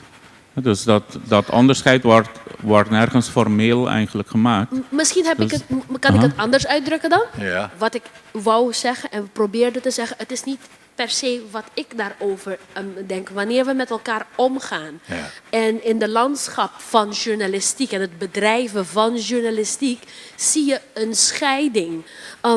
En daarom is het ook heel moeilijk om te bepalen, moet het vrij zijn of moet het strakker worden, want dit komt dan wel naar voren. Van wie is dan een journalist en jij hebt op school gezeten en ik niet enzovoort. Het is niet zozeer dat ik me daaraan uitga van ik ben niet naar de school van journalistiek geweest. Het beïnvloedt mijn abiliteit niet om journalistiek te kunnen bedrijven of niet. Ik respecteer wel iemand die 4 jaar in de schoolbanken heeft gezeten, in de zin van dat zij de regels die ze elkaar aan elkaar toepassen, strakker hanteren, versus een ik die het misschien onderweg moet leren. Ja, oké. Ik denk dat ik het nu wel begrijp. Ja, ik denk, Francis, wil je daar wat over zeggen? Nee? Oké. Mita quiere que me comprende que vou bisando. Mita quiere que lo que vou bisando também está com den el mundo en general en comunidad gente não lança a diferença como se fuera que está assim uma distinção entre nós. Pero nos mesmos hacía también underling, ¿eh? Dus Exacto, periodista. esa me está compreendendo, digo. Sí. Pero lo que a mí que visa, den é fundamental lang si de periodismo, e norma também internacional, e distinção não está ser assim. Então, é não tá mais maneira que esse presidente, não, eigenlijk reportero também jornalista. Que é uma pessoa basicamente, door que está livre para claimar e para começar a exercer o direito de liberdade de prensa, por exemplo. Essa aí é norma fundamental. Então, o que está passando na comunidade, que certa gente está claimando, a minha estudia. Então, isso aí, portanto, a mim está mais qualificado como, é algo informal. De informalidade não existe e não está limitado um gente que não tem o mesmo estudo para exercer função, rol, ou, portanto, a minha profissão. Então, eu queria orar nos trabalhos back no que eu bisa também de parte de arte. Por vai escola de arte, pero significa que por pinta milhão com gente que nasce com habilidade para por pinta, verf, etc. Sim, que a mim querer é discussão. Basicamente, a discussão está simplesmente por criar uma polaridade entre gente que estudia ou não estudia, ou portanto gente por uma discussão por não portim. Justamente é ponto não que é característica de lante, não, bota bom preparar, bota ter uma mesma certa norma ético, bota funcionar com respeito, mas é boa característica de lante que basicamente um gente consegue estudo tá ser educado para assim esse. Então é nanta purba de riba e distinção a base de preparação na escola ou estudo, pero basicamente é profissão mesmo não te requerir, mas nesse amigo que vira juiz. Me não te pode vir juiz 5 me vai e aí me bul, mas não bisa estudar lei, vira meester in de rechten, etc. É caminho da será para mim. Então essa aí tá é uma realidade dentro da comunidade, com o estudo é só do nome entrada na profissão. Pero para a profissão de reporteiro, jornalista não tinha essa aí. Não tem, formalmente não tem uma barreira assim, né? Nee, want, precies. En ik ga het nu toch even, want anders dan kunnen we niet hele andere dingen niet doen. En we hebben gelukkig morgen ook nog. En als het gaat over zeg maar die regels en codering, daar zijn allerlei pogingen toe gedaan. En ik denk dat we daar morgen ook uitgebreider op terug kunnen komen. Maar de kern van veel van die dingen is wel dat het is voor beoordeling achteraf. Ik bedoel, de vrijheid aan de voorkant, dat is heel belangrijk, dat is heel erg groot. Ik bedoel, bijvoorbeeld in Nederland heb je de Raad voor de Journalistiek. Dus als jij het gevoel hebt dat je op een onfatsoenlijke manier gegriefd bent door een journalist, en dan heb ik het niet over fysieke schendingen en dat soort dingen. De overtredingen van de wet, et cetera. Maar gewoon echt van, nou ja, hij heeft mij geïnterviewd. Maar dat heb ik helemaal nooit zo gezegd. Of zij heeft het uit verband gerukt. Dat is niet waar. Dan is het niet dat bijvoorbeeld de redactie, de hoofdredactie, heeft de journalist in dienst vanuit de gedachte. Wij vertrouwen jou, jij maakt jouw verhaal, dus dat interview, en wij gaan ervan uit dat het klopt. We gaan niet steeds zeggen van, Giancarlo, is dat nou echt wel, denk je nou echt dat je dat... Nee, je schrijft het op. Maar als dan bijvoorbeeld in het geval van een interview, de geïnterviewde denkt van, maar dat is niet waar, hè? Dan heb je het recht om naar de Raad voor de Journalistiek te gaan en te zeggen van, doe daar eens een uitspraak over. Maar dan nog is het niet zo dat die vrijheid in één keer opgeheven wordt als bijvoorbeeld dan de Raad tot de conclusie komt dat inderdaad die geïnterviewde persoon unfair is geportretteerd. Dan is het niet van het wordt doorverwezen naar een gerechtshof, et cetera. Nee, dan wordt de krant in dit geval met klem verzorgd een rectificatie op een bepaalde prominente plaats, et cetera, te publiceren waaruit blijkt dat de krant fout zat. Dan nog kan het zijn dat de krant zegt, dat gaan we niet doen. En ook dan is het niet zo dat dan de volgende ochtend de politie op de stoep staat en zegt van, wij hoorden van de Raad van de Journalistiek dat jullie moesten rectificeren. We hebben de voorpagina vandaag gezien, maar er staat helemaal niks op. Nee, dus die vrijheid blijf je houden tot een vergaande hoogte. Nogmaals, de wet blijft de wet, et cetera. En binnen die kaders moet je functioneren. Maar je vrijheid is enorm. Maar dat geeft tegelijkertijd ook een enorme verantwoordelijkheid. Brengt dat met zich mee. Dus je mag eigenlijk zoveel, en voor een deel moet je zoveel als journalist, juist omdat je die taak hebt verder te gaan, om andere mensen dingen te kunnen laten weten waar behoefte aan is en die de andere partij probeert te verbergen. Ja, Glenn? Ja, en ik wou er alleen toevoegen, het is een soort geheugensteuntje. Het is vrijheid, maar geen vrijblijvendheid. Ja, dat is een hele goede. Vrijheid, maar geen... Laten we die eens even opschrijven. Ja. Vrij, maar niet vrijblijvend. Ik wil het over het belang van onafhankelijkheid en objectiviteit hebben. Verschillende overeenkomsten, maar ik denk dat we misschien beter even kunnen pauzeren en een taartje eten. Toch? Dus over een minuutje of 10 verder.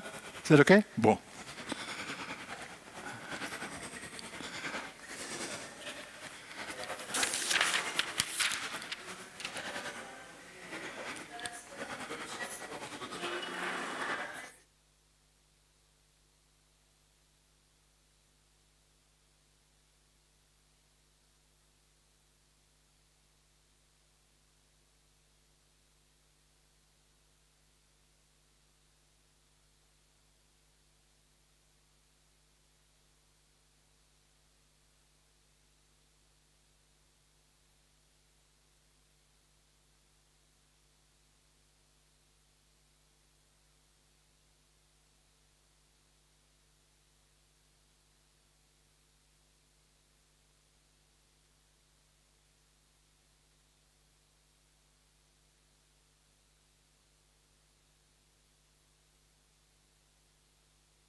Oh, oké.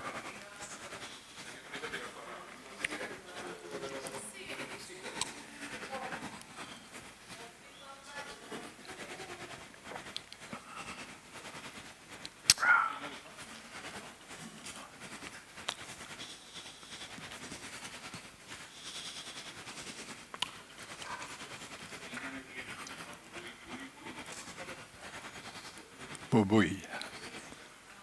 Hij staat weer aan, hè? Dank je.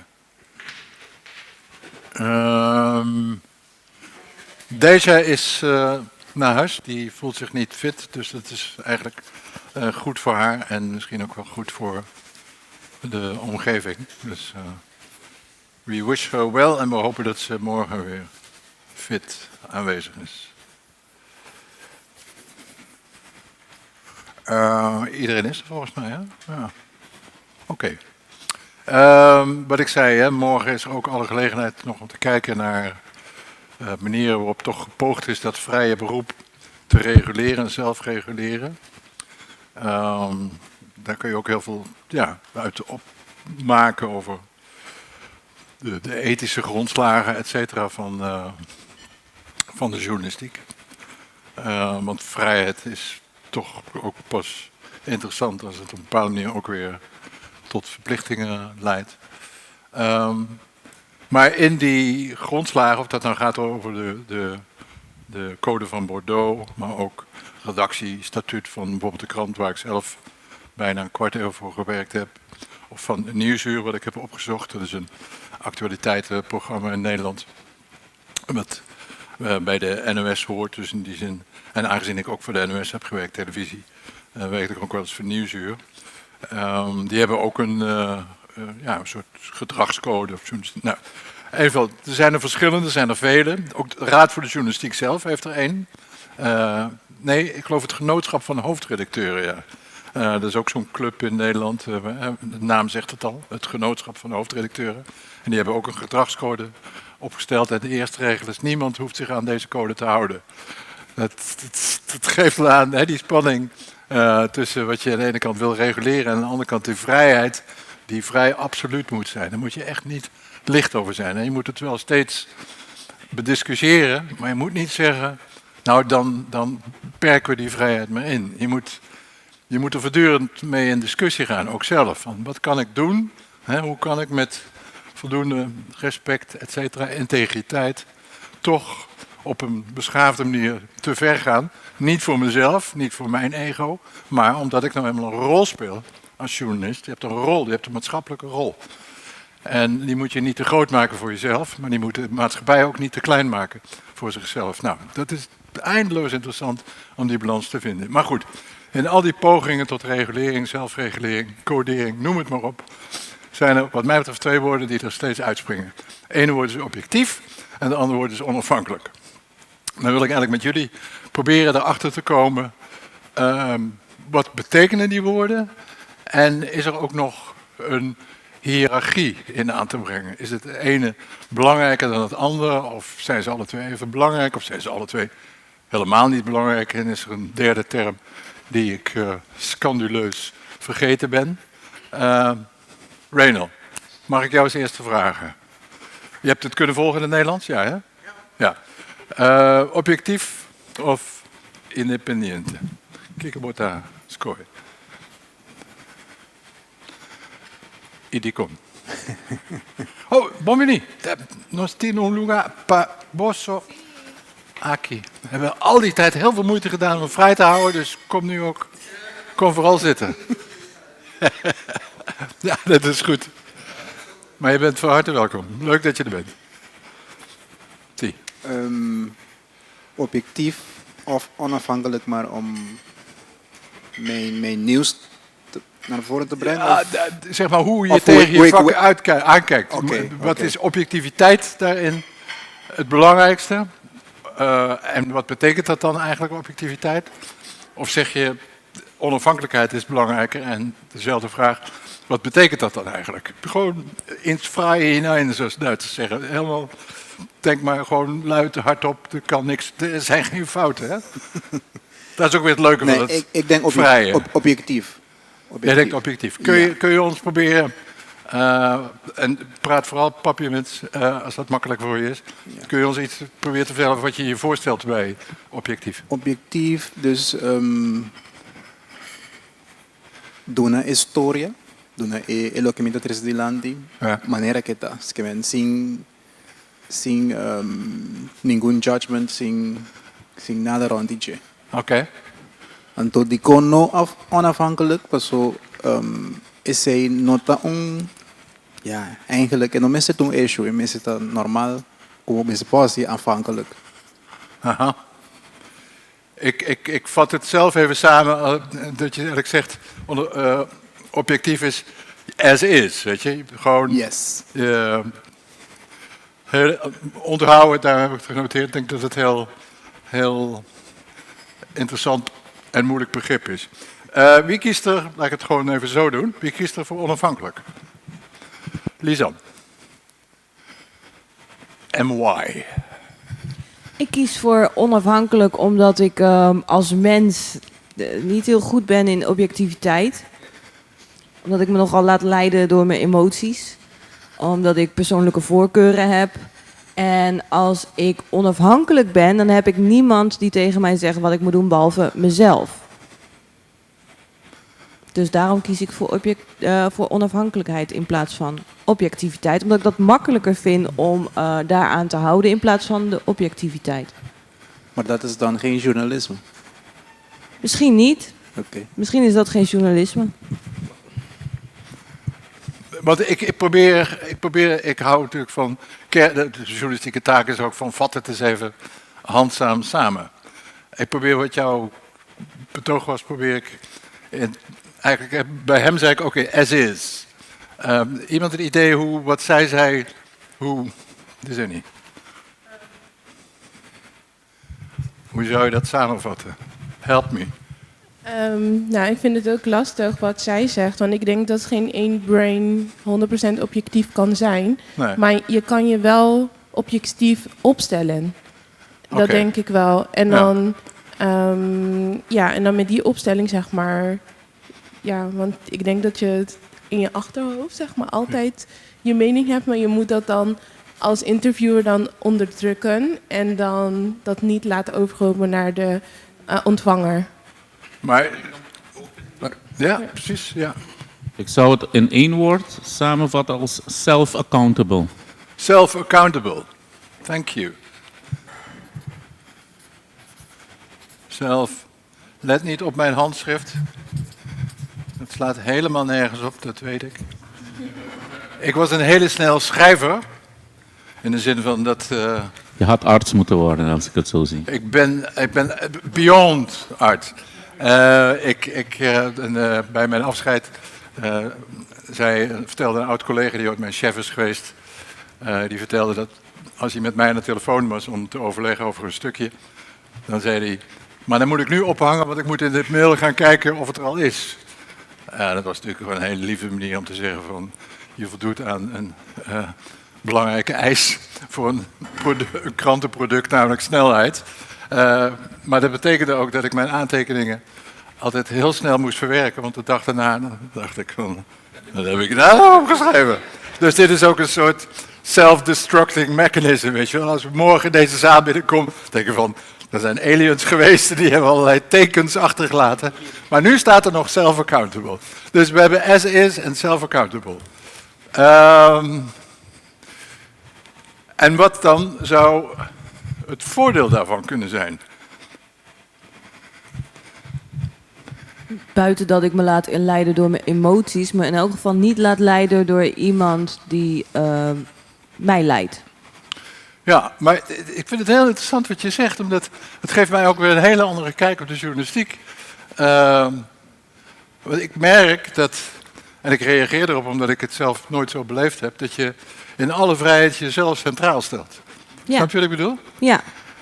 Voor mij is dat... Ja, ik ben van die generatie, dat was anathema, weet je. De eerste keer dat ik in de krant het woordje ik gebruikte, dat was echt zo van, dacht ik van, kan ik nog wel thuiskomen van hout, weet je wel. Dan moet ik bekennen van, ik heb in een journalistiek verhaal ook het woord ik. Jij begint gewoon. Ja, maar ik ben al jaren een lezer, jaren een kijker, jaren verbaas ik me al hoe de anderen het doen. Ja. Dan is het toch maar goed recht om Nee, het nu te doen ontneem zoals je ik geen dat denk. enkel recht. Integendeel, ik ben er blij Precies. mee dat je iets zegt wat voor mij nieuw is. Dus daar leer ik van. Ja. Maar ga ik toch proberen te kijken, zijn er nog andere manieren om die onafhankelijkheid... Setni. Feliz tardi. E dank je, Pamini. Ik heb gezegd, ik spreek Nederlands, maar voel je vrij om in het Engels of papiamento te antwoorden. Of in het Nederlands, uiteraard. Mag ik je meteen wat vragen? Dus we hebben dus een soort samenvatting van onafhankelijk, self-accountable. Dat doet heel erg met de persoon te maken heeft. Heb jij nog een ander idee, iets anders in gedachten als het gaat om wat onafhankelijkheid voor de journalistiek zou kunnen betekenen? Waarom het belangrijk zou kunnen zijn dat je onafhankelijk opereert? Pluspunt om onafhankelijk te zijn? Ja, waarom dat? Of een pluspunt Dat van je zegt, ik onafhankelijk vind zijn? onafhankelijkheid vind ik heel slecht. Dan schrijven we dat ook op. Ja? Maar dat vind je misschien niet, waarschijnlijk niet. Oh, ik vind het niet slecht. Ik vind het... het biedt de mogelijkheid aan degene die wat vertelt of nieuws uitbrengt, om het gewoon nieuws uit te brengen. Zonder censuur, zonder zelfcensuur, zonder te Oké. moeten letten op morgen, overmorgen en dan kom ik die weer tegen, et cetera, et cetera, et cetera. Even voor de goede orde, jij bent geen journalist, hè? Nee. Nee, oké, dat we dat weten. Wat ben je wel? Zeg dat even tegen de mensen hier. Wat ben ik wel? Ja? Ja, Een mens. ja, nee, dat is wie ben je wel? Oké. Nee, daar gingen we vanuit. Ja. Ja. We hadden vanmiddag alleen mensen uitgenodigd. Dus, Oké. als je niet werkt als journalist en je werkt wel, wat voor werk doe je dan? Ik werk als medewerker, beleidsmedewerker bij afdeling OCW, Caribisch gebied. Ja. En ik hou me bezig. Helder. Onder andere met media, maar Juist. vanuit beleid. Dus Juist. ik voer werkzaamheden uit namens Commissariaat voor de Media. Ja, nou, geweldig. Gericht Geweldig nogmaals op dat je er bent. Mediawetbest. Ja.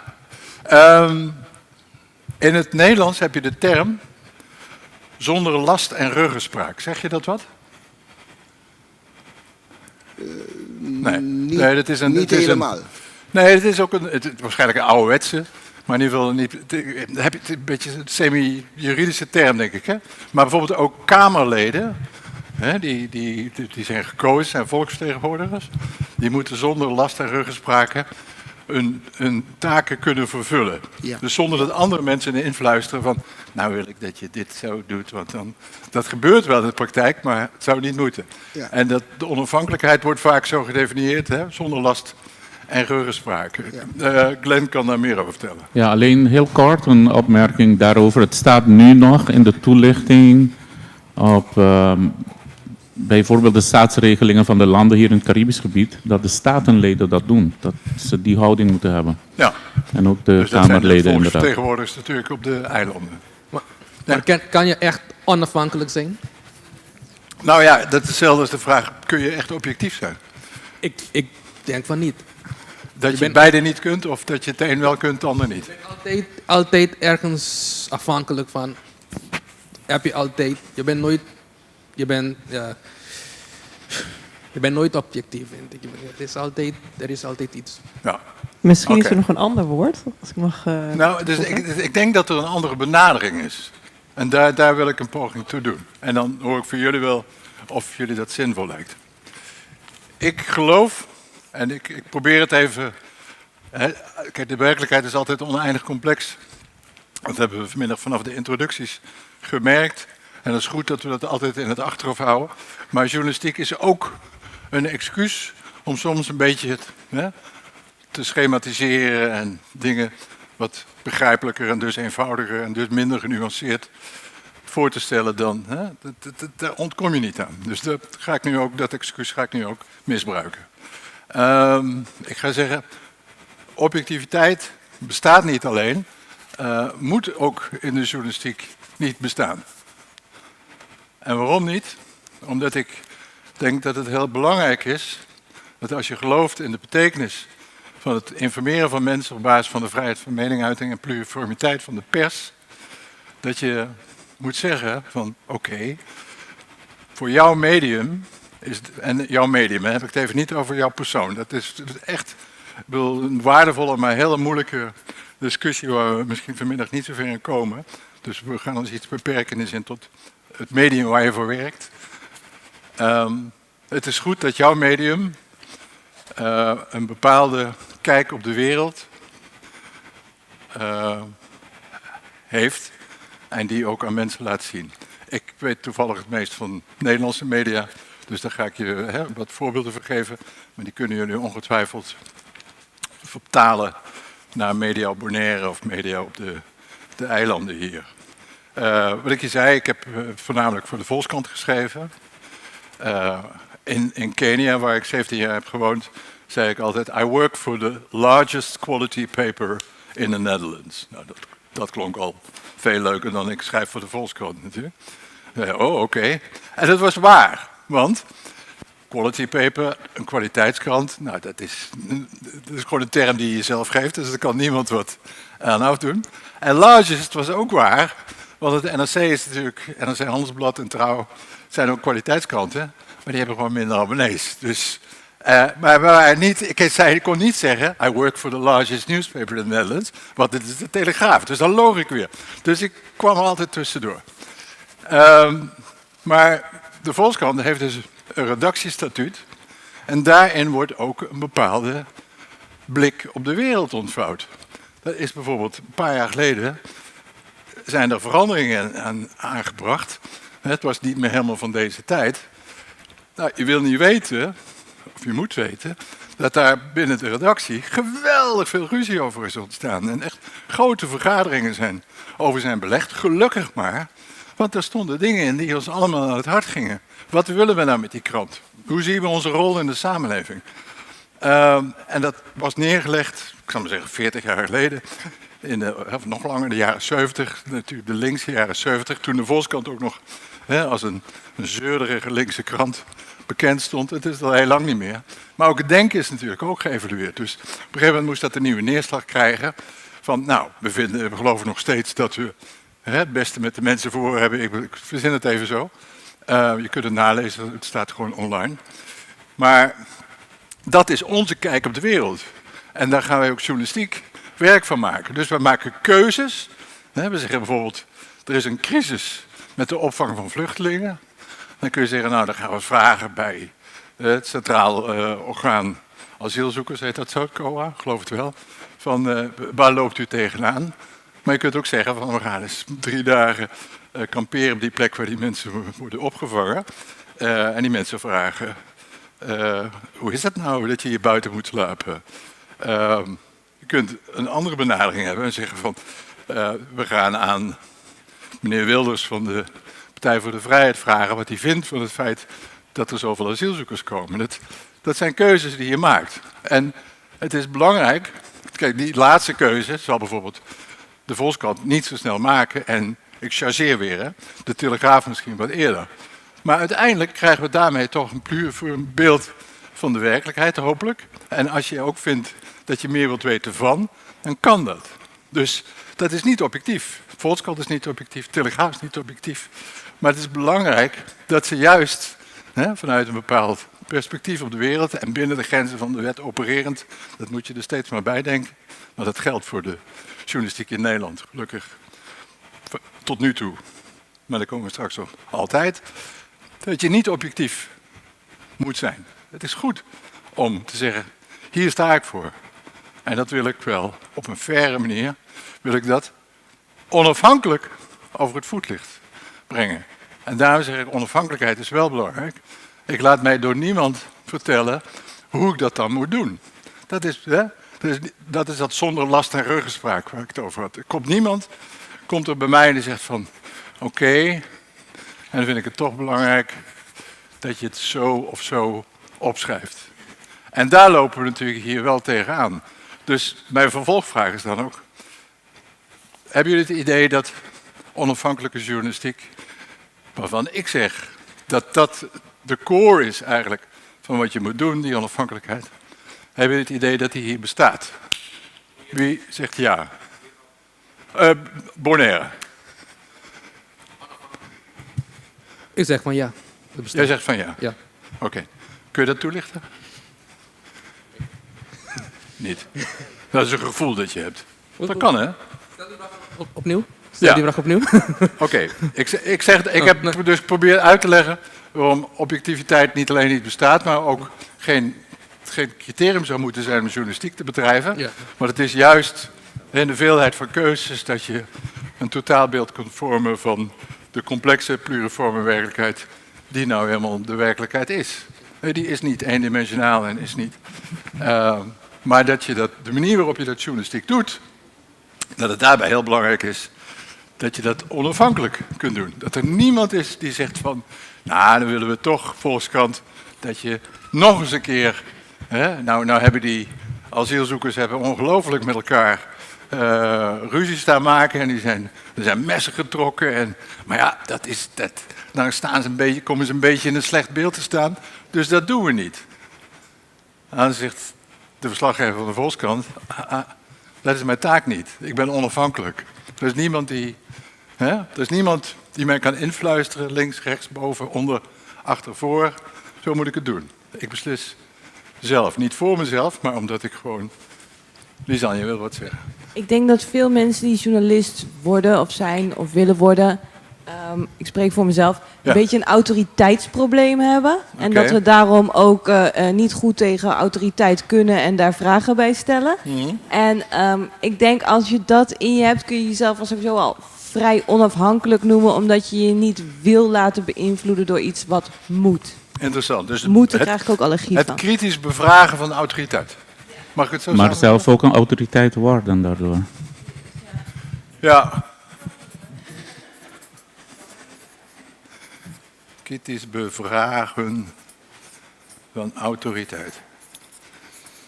Maar kijk, als er bijvoorbeeld bij je baas of zo, heb je geen, dus die onafhankelijk of afhankelijk bestaat helemaal niet. Dus je mag gewoon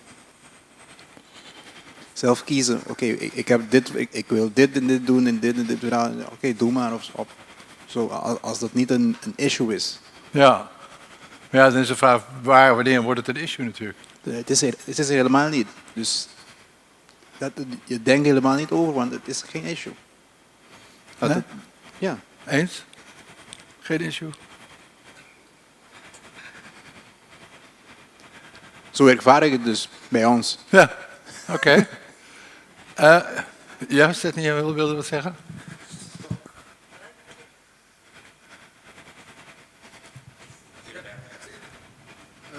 Stok in het bekende hoenderhok.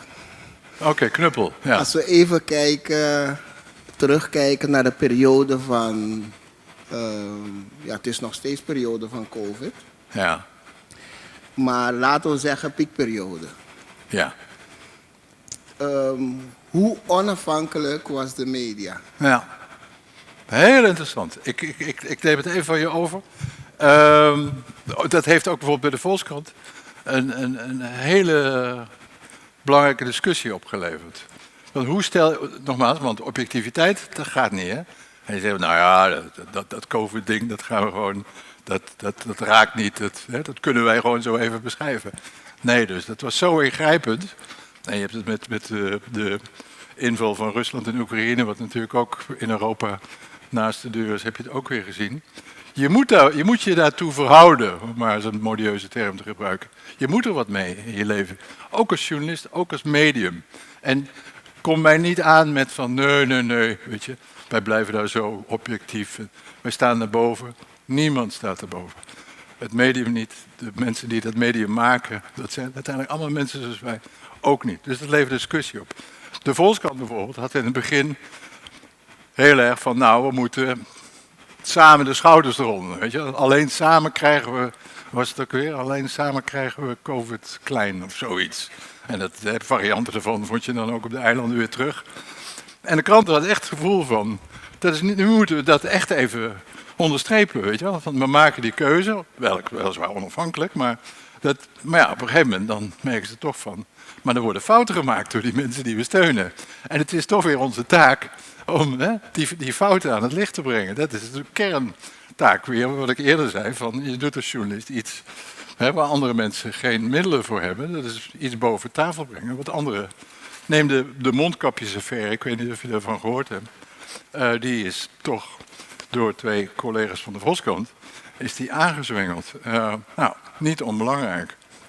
Maar het kritisch bevragen van de autoriteit. Als we dat nou even als een mooi omschrijving, ik vind hem zelf heel mooi, van onafhankelijkheid zien. Hebben jullie dan de indruk, jullie zijn de pers op Bonaire. Hebben jullie dan de indruk dat het op de eerste plaats van betekenis is? Want je mag nog steeds zeggen, ik zie dat niet als iets van enige betekenis. Maar als je die onafhankelijkheid als iets van betekenis beschouwt, hebben jullie dan de indruk dat je inderdaad die onafhankelijke rol in je kritische bevragen van de autoriteit, en dat kan, dat is niet alleen de gezaghebber, maar dat is ook de schooldirecteur, dat is ook, noem maar op, de voetbaltrainer, et cetera. Dat je die kritische bevraging van autoriteit, dat je die rol kunt spelen. Francis. Ja. Dus jij kunt je werk... Je vindt het ook belangrijk dat je dat kunt doen? Of hoeft het voor jou allemaal niet zo kritisch? Dat kan natuurlijk ook, hè? Ik kan het doen. Hoeft het kritisch zijn? Ja. Hangt af van die persoon, vind ik. Dus, Oké. Sommige mensen die verdienen het om minder kritisch bevraagd te worden. Bedoelt, wat betreft... Want ze had ook wel hele leuke laarsjes aan. Hoe bedoelt je eigenlijk? Dus bepaalde mensen minder kritisch te vragen? Of zo? Nou ja, ik maak het een beetje op uit wat jij zegt. Je zegt hangt ook af van de persoon. Ja. Oké. Ja. En dan zeg ik van, want als ze hele leuke laarsjes draagt, dan voel je je toch een beetje minder geneigd. Hangt af van het onderwerp misschien of zo. Oké. Ja. Maar even terug, je ziet dus wel voor jou als journalist op Bonaire dat het mogelijk is onafhankelijk te werken. Ja. Wie is het met Francis eens, wie is het met Francis oneens? Wil ik het gewoon... Nou, begin met eens. Wie is het met Francis eens? Handen omhoog. Francis zegt, wij kunnen hier als journalist op Bonaire onafhankelijk werken. En ik vraag handen omhoog voor degene die het daarmee eens is. 1, 2, 3, 4. Sorry? Dan is het wel vrijwilligerswerk. Nee. Dat vind ik... Nee, ik oneens. Ja, nou, die subtiliteit die laten we even voor... de keer. Die stoppen we weg voor overmorgen. Wat zei je?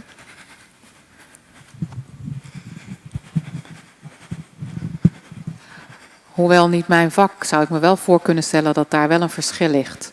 Ik kan me voorstellen dat als jij vrijwilliger bent, dat jij inderdaad kunt denken van nou ja, ik post, ik schrijf, dit is. En ik heb verder ook aan niemand verantwoording af te leggen in die zin. Ja. Ik ben ook niet afhankelijk van of iemand mijn stukje leest, niet leest, koopt of niet koopt. Ik heb verder geen belang om goede vrienden te blijven met wie dan ook. Op het moment waarschijnlijk dat als je in een andere rol of positie zit, zou ik me voor kunnen stellen dat dat wel ook een stukje lastiger wordt. Dus ik denk inderdaad dat de nuance mogelijk wel eens een verschil zou kunnen maken. Oké, nou dat is interessant wat je inbrengt. Want ik vind het geweldig dat je zegt van ik heb het gevoel dat de media op Bonaire onafhankelijk kunnen opereren.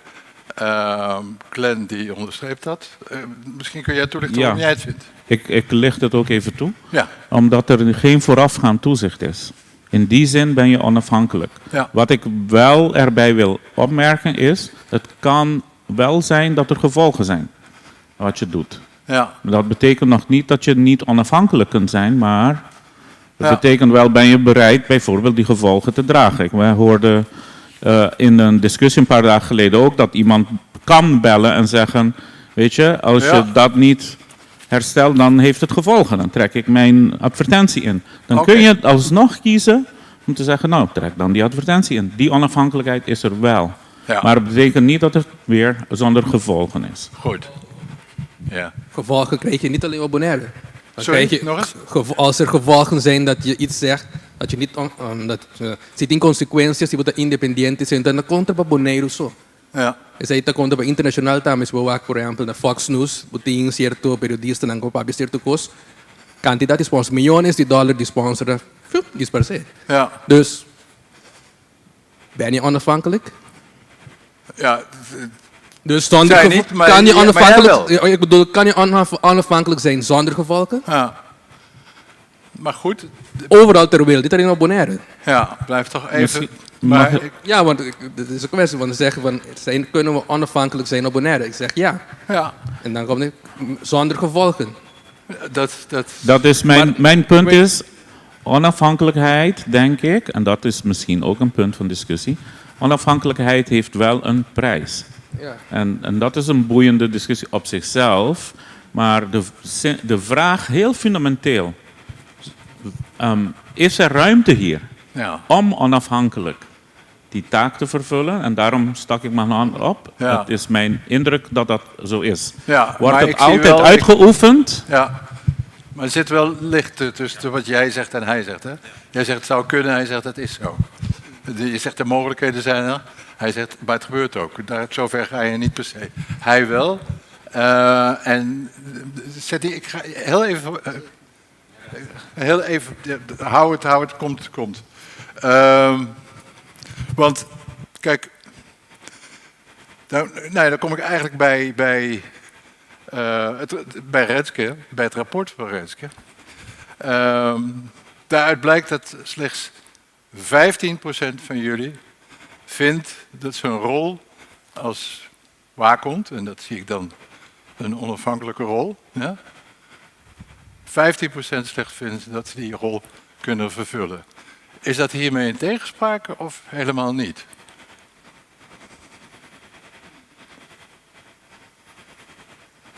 Reynolds. Ik denk dus zonder in te gaan of het waar of niet waar is of zo.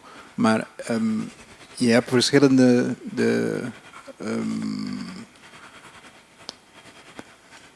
hoofdredacteuren, laat ik het zo noemen. En mensen die wat wordt uitgezonden beïnvloeden. Ja. Dus die het, ik denk dat ze gewoon voelen dat ze kunnen niet alles zeggen. En wie zijn ze? De percentage van... Maar dat is 85%. Ja. Nou, dat is toch al wat. Ja. Als je in Nederland zou zeggen van 85% van de Nederlandse journalisten vindt dat ze een rol als waker niet kunnen vervullen. Nou, dan zijn de talkshows wel gevuld voor die week. Er is wel een maar, want het gaat niet alleen om die onafhankelijkheid of die objectiviteit of zo. Het gaat ook een beetje om die, dus wat we in de debat en ook zo. Het gaat ook over de informatie die je kunt krijgen bijvoorbeeld van de van wie dan ook, van de overheid, van de overheid instanties en of zo. Dus ja, daar hangt het ook een beetje om. Ja. Als je geen informatie krijgt, Ja. hoe kan je echt diep gaan? Maar goed, de overheid fijn, maar ik ga je dichter bij huis brengen. Ja. En dan ga ik nog eens vertellen. En ook met het rapport van Renske in gedachten. Je hebt, en ik ken het ook uit eigen ervaring, je hebt de redactie en je hebt de directie. Ja? De Volkskrant, ik beperk me weer tot het voorbeeld dat ik het beste ken. De redactie van de Volkskrant zegt dat ze zich niets aantrekt van de directie. Ja, dat dat gescheiden paden zijn. De directie moet gewoon zorgen dat er abonnees komen en dat de krant op tijd bezorgd wordt en weet ik wat. En wij en Philips binnenhalen als adverteerder. En wij kijken als krant, als journalisten, of Philips zich wel aan bepaalde codes houdt. Doen ze dat niet, dan zetten wij dat in de krant. Een scheiding, dat is een ideaal beeld. Bestaat in de praktijk niet 100%. Er zijn ook in Nederland heel veel voorbeelden Hè, dat er toch frictie ontstaat tussen wat ik weer even noem de redactie, de onafhankelijkheid van de redactie aan de ene kant en het bedrijfsbelang, zo de directie aan de andere kant. Kijk, ik heb voor de NOS gewerkt en voor de Volkskrant. Weliswaar meer voor de Volkskrant en de NOS, maar ik heb beide media leren kennen. Wat was het grote verschil? Het ene is een particulier commercieel bedrijf, de Volkskrant. Het andere is een overheidsinstelling met belastinggeld gefinancierd. Die ook onafhankelijk opereert, maar niet bang hoefde te zijn dat als ze iemand boos maakte, dat hij dan zei, oh, nou, dan gaan we dus niet meer adverteren, want jullie zijn heel erg tegen ons. En dan kom ik terug naar Bonaire, de redactie-directie. Speelt dat helemaal niet hier op het eiland? Dan ga ik namelijk hier morgen nog... hier. Kan ik naar huis, ja. Dat is ook klaar. Ze waren wel boos als hun geld minder wordt. Sorry? Die onafhankelijke die geld krijgen van de overheid, ze waren wel boos als ik wil even de overheid eruit trekken. Ja, maar ik ze wil krijgen gewoon naar geld. het businessmodel. Dat kan je helemaal niet doen, want je bent die twee aan het vergelijken. De ene krijgt geld van de overheid. Oh, in die zin. De overheid als adverteerder. Ja. Sorry, ja, nee. Dank je voor de toelichting. Ja. Oké. Maar goed, dus overheid en andere commerciële neem ik aan toch ook. Hè? Zal ik wel een bouwbedrijf willen adverteren of weet ik wat. Dat heeft allemaal 0 invloed op jullie onafhankelijke... 0, ja. Ja? Ja, 0 invloed. kan ik zeggen. Gewoon. Ja. Ja, nou ja, Met zekerheid, ja. Journalistieke paradijs hier. Nee, voor ons, voor mij wel. Ik weet niet, misschien kan een andere collega Giancarlo iets zeggen. Ik weet niet. Ik tiro. Pero por tabo por papi, sobre abo trading field. Abo bisa ko independiente, bo sinde ko por bisa lo que Wij hebben een model bij Bon FM. Ja. We zijn onafhankelijk als iets verkeerds of ja. Als we iets moeten zeggen, dan doen we het. Oké. Dat is gewoon zo. Hebben jullie bij Bon FM, ja. hebben jullie een scheiding tussen redactie en directie? Bos. Nee. Oké. Waarom niet? Omdat de directie ook de redactie is. Nou. Omdat het... Stel de persoon. Ja, maar je kunt zeggen van, dat gaan we splitsen. Nou, we zeggen van, moet we geven hem er een leuk salaris en hij journalistiek heeft hij alles aan gedaan. En we maken hem directeur. Maar we willen hem niet meer horen over wat de redactie doet. Moet er een splitsing zijn tussen redactie en... Moet het? Nee, maar Renske... Misschien kan ik iets erover zeggen, ja. als het kan. Kijk, met bijna alles dat waarde heeft, en nieuws vooral heeft ook waarde, daarvan is het in de wereld van hoe je daar op een deugdelijke manier mee omgaat, bijna altijd zo dat men een scheiding van verschillende, je kunt het noemen machten, hè, zo werd het ooit genoemd, Montesquieu en zo, en dat men een soort van checks and balances inbouwt. Iemand heeft een executief bevoegdheid, een andere heeft een toezichthoudende bevoegdheid, een andere heeft een normerende bevoegdheid. Om maar een voorbeeld te geven van 3 scheidingen die je kunt hebben. En daardoor heb je soms ook hierin die scheidingen, zodat er op iemand die niet die verantwoordelijkheid draagt van, nou ja, ik moet nu produceren, toch meekijkt van, bereik je ook de kwaliteitsnormen? Hou je ook aan bepaalde waarden die wij willen uitdragen, dat soort zaken. En ben je onafhankelijk genoeg? Ja, iemand die zelf niet in het veld zit, zou daar met meer afstand een ander kijk op kunnen hebben dan wanneer hij in het veld zit. Dus het is wel gangbaar dat deze vragen worden gesteld en dat er ook wordt nagedacht van oké, in welke mate heeft dat extra waarde voor de kwaliteit van je werk? We zijn gewoon te klein voor een directie die gewoon zegt oké, dit gaan we doen. En voor een andere redactie. Bij ons werkt het zo dat als er iets wordt gesproken over of besproken over redactie en zo, dan zit ik er helemaal niet bij. Want ik doe de editing, ik doe de commercials, ik doe de werk met de klanten en zo. Ik zit niet bij wanneer... Dus ik help wel ermee, maar ik zit niet bij die bespreking. Oké, weet je, dit en dit gaan we doen. Of dit is de aanpak van deze situatie. Ik geef wel een tip. Ik heb dit en dit gehoord. Er is dit en dit. Hou in de achterhoofd. Maar ik zit niet in dit wanneer Francis en Boeboei samen zitten ze zijn bezig met oké, vandaag gaan we over deze punten in het nieuws voorbereiden of zo. En Francis zit ook niet erbij als we over oké, Reynold, dit is de aanpak die we gaan doen voor de commercials of voor de klanten voor de volgende 3 maanden of zo. Jullie hebben de scheiding tussen redactie en... Wat was het weer? Directie. Ja. Maar ja, als je een radiostation hebt hier op Bonaire, ben jij bij al de radio's bijvoorbeeld, is de redactie zelf de directie. Ja, dat had ik ook willen vragen, hè, want we focussen even hierop, maar als je kijkt naar de andere radiozenders hier, de geschreven media en andere, bijvoorbeeld andere outlets, laat ik het maar even zo noemen, ja. Is de situatie in Bonaire in zijn algemeenheid zoals jullie het beschrijven? Zou ik wel ja zeggen, ja. Ja. En ik moet ook erbij toevoegen dat met krant... Boting sistema básicos. Een vraag, is het alleen maar zo moet het, zo kan het? Ja. Het is niet zo van, ja, we moeten scheiden tussen directie. Het is gewoon, of als je bijvoorbeeld kijkt naar... je kijkt niet naar... Me gusta así, comparación con el exterior. Si we wak un blogger, vai in direction aí. Boting hetman está aí persona kuta directie e redactie. Ja, nee, ik ben het volledig met je eens. Allemaal samen. Dus, En ik zeg ook niet van er is één model en daar moeten we naar streven. Helemaal niet. Maar ik wil wel dat we reflecteren.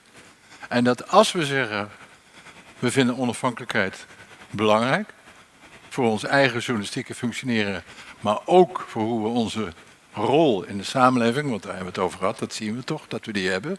Hoe we die het beste kunnen vervullen. Dan moeten we dus die vraag wel kunnen stellen. Kun je zeggen, er zijn allerlei praktische redenen waarom we het zo doen. Of misschien ideologische redenen. We vinden dat eigenlijk gewoon het beste model. Dat kan. Maar dat je jezelf de vraag blijft stellen van... zijn er bepaalde waarborgen die overeind blijven? Dat, nogmaals, ik sta hier niet om een model te verkopen. Ik heb geen model. Maar ik sta hier wel om met jullie na te denken over wat is onze rol. En hoe kunnen we die het best vervullen. En als we vinden dat onafhankelijkheid daar een rol speelt, hoe kunnen we die binnen onze context, in dit geval van Bonaire, het best vormgeven. Dat is het enige waar ik op aanstuur. En ik kom zo bij, Seti. En dan nog even dan, haal ik het rapport waar jullie de input voor hebben gegeven van Renske erbij. Daar blijkt dus uit dat ongeveer de helft van jullie zich als onafhankelijk ziet. Oftewel de andere helft niet. Als het gaat om de verhouding tot de eigenaar, de verhouding tot de politiek, de verhouding tot de adverteerders en de overheid, heb ik inmiddels goed begrepen, is daar een belangrijk onderdeel van. Dus de helft niet. Het is dus wel een vraagstuk. Ja, laat hem nog even... Lamentablemente 50% não está presente hoje aqui para explicar que está um problema hoje. Dus ja, dan moet je ook vragen of ze echt serieus zijn, bezig zijn met zijn taak. Okay. Die andere 50%. Oké, goed. Als je gewoon, ja, die zegt van, ja, ik ben even Maar hier journalist. zit hij dus niet, die 50%. Ja, we zijn... Nou ja, dat ik zie drie journalisten hier, dus... Ja. Ja, oké. Sydney, je wilde wat zeggen. Hij staat daar. Zoals je zei, is het belangrijk om te reflecteren over een eventuele scheiding. En ook in verband met groeien. Stel dat zo'n omroep groeit. Je krijgt meer mensen erbij. Ja. En het is ook nodig. Ja. Stel. En we hebben zo net een Bon FM als voorbeeld genomen. Aha. Maar het is een ideale situatie. Maar denk na over 15, 20, 30 jaar. Ja. En blijft het zo ideaal? Zoals het op dit moment functioneert. Dus het is interessant om erover na te denken. Over scheiding van de twee. Zijn we het daarmee eens? Dat het ten volle interessant is om... Ja, kijk, telkens als er iets, als je groeit of als er iets verandert in de markt of zo, dan moet je je aanpassen. Ja. Dus dat is gewoon normaal. Ja, oké. Mag ik nog een vraagje stellen? Yes. Ook aan de mensen die aanwezig zijn. Yes. Want ik denk dat Francis een mooi punt heeft aangesneden net. Zelf ervaren ze kennelijk niet wat toch een anderen ook in de respons hebben weergegeven voor zichzelf. Ja. Niettemin denk ik, jullie opereren in dezelfde omgeving. Is het voor jullie denkbaar, zouden jullie met ons kunnen delen voor die reflectie, wat voor omstandigheden zouden ertoe hebben kunnen leiden dat die 85% heeft gezegd, bijvoorbeeld, we kunnen niet onafhankelijk zijn. Ja. En die 50%, wat was het ook weer dat ze zeiden? Dat ze, dus dat ze bijvoorbeeld niet onafhankelijk zijn van de overheid of van de adverteerders en dergelijke. Ja, 15% vindt dat ze een rol als waakhond naar behoren kan vervullen. En die waakhondfunctie, daar wil ik zo meteen iets over zeggen vanuit mijn perspectief. Ja. Als ex-gezaghebber en als zo. je me toestaat, ja. want ik zit ook een beetje met de tijd. En waar ik het toch ook met jullie nog graag even, al is het maar dat we sommige dingen aanstippen over willen hebben. Ik wil je ook nog wel iets meegeven uit waar ik zeg maar gewoon praktisch als journalist de afgelopen 40 jaar tegenaan ben gelopen. Ik denk dat dat ook nog wel leuk kan zijn. Ik heb met Renske overlegd. We gaan ook nog pitchen en zo. Dat gaan we ook wel doen, maar dat doen we iets korter. Dus we hebben tot 5:30 om zeg maar, deze discussie voor te zetten. En dan wil ik het laatste deel, ik wil nu even pauze. Dan wil ik het laatste deel, die fools, dat gaat ook over fake news en zo. Daar kunnen we het ook over hebben. Maar ook nog even een beetje over journalistieke tools hebben. En dan wil ik je eigenlijk vragen om de pauze te gebruiken, behalve om je te ontspannen en even flink te vloeken op de trainer. Om een formulering te vinden voor wat je als nieuws ziet. Hoe definieer je nieuws? En dan pikken we het daarmee op na de pauze, dus over 10 minuten. Is dat oké? Bon, tot zo.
Ja.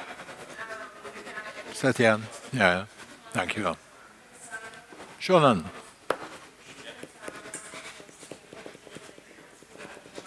We gaan nog heel even door. Hè? Ja.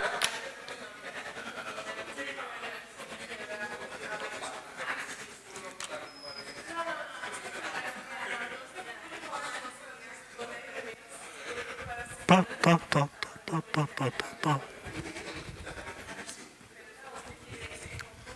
Bleu, bleu, le ciel de Provence. Blanc, blanc, blanc, le bleu orient, le bateau blanc qui danse. Yay! Bobby Becker.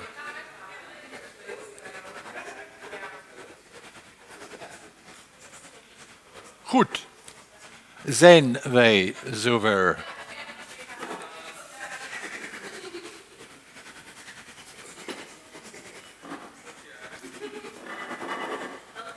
Meneer Cecilia is er nog wel, denk ik, hè? Want ja.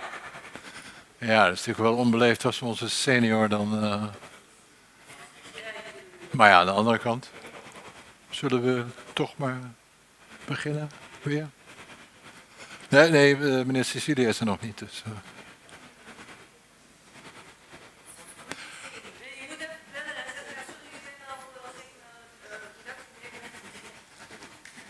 Ja, even directief zijn. Even heel... Zeg, boei nou even heel directief. Je moet hier zijn. Nee, hij haakt wel aan. We gaan beginnen. We kennen geen genade. Ik had jullie een vraag gesteld. Hij staat op het bord. Wat is nieuws? Lisanne. Je hebt gegoogeld. Dat is leuk.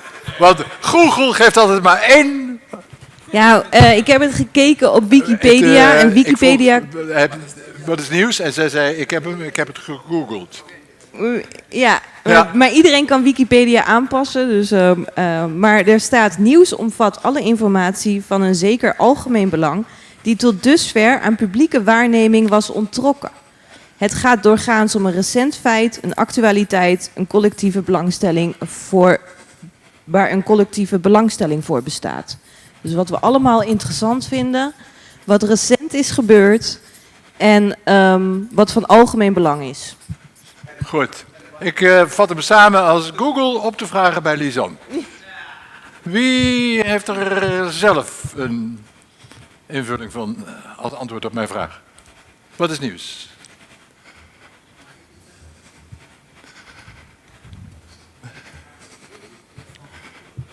Volgens mij, het woord zegt het. Het is nieuw.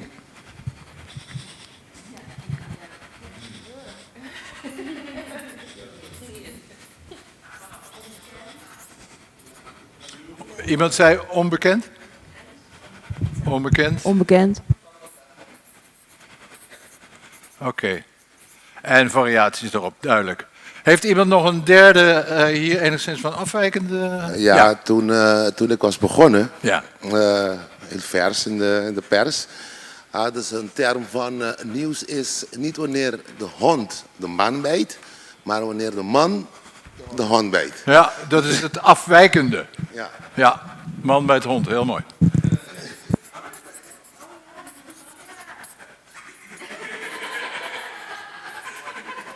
Goed. Oké, nou, hou eens in gedachten.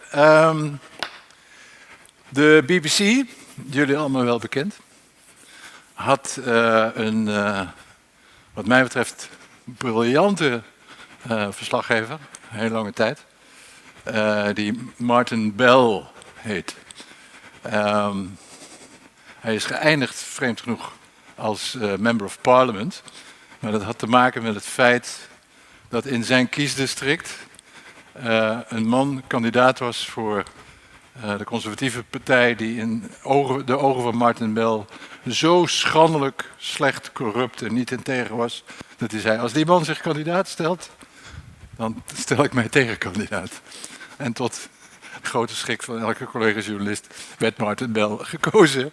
En trok hij zich natuurlijk terug uit de journalistiek. Want zo is het dan ook weer wel. Ja? Maar als journalist heeft hij wat mij betreft ongelooflijk bijzondere dingen gedaan. En een van de dingen die ik heel erg in hem bewonder, en ik vertel het omdat ik het vind dat het om journalistieke vaardigheden gaat die we allemaal in het achterhoofd mogen houden en mogen nastreven. Martin Bell heeft heel veel oorlogsverslaggeving gedaan, conflictverslaggeving. Nou, daar heb ik zelf ook mijn portie van gehad, om het zo maar te zeggen.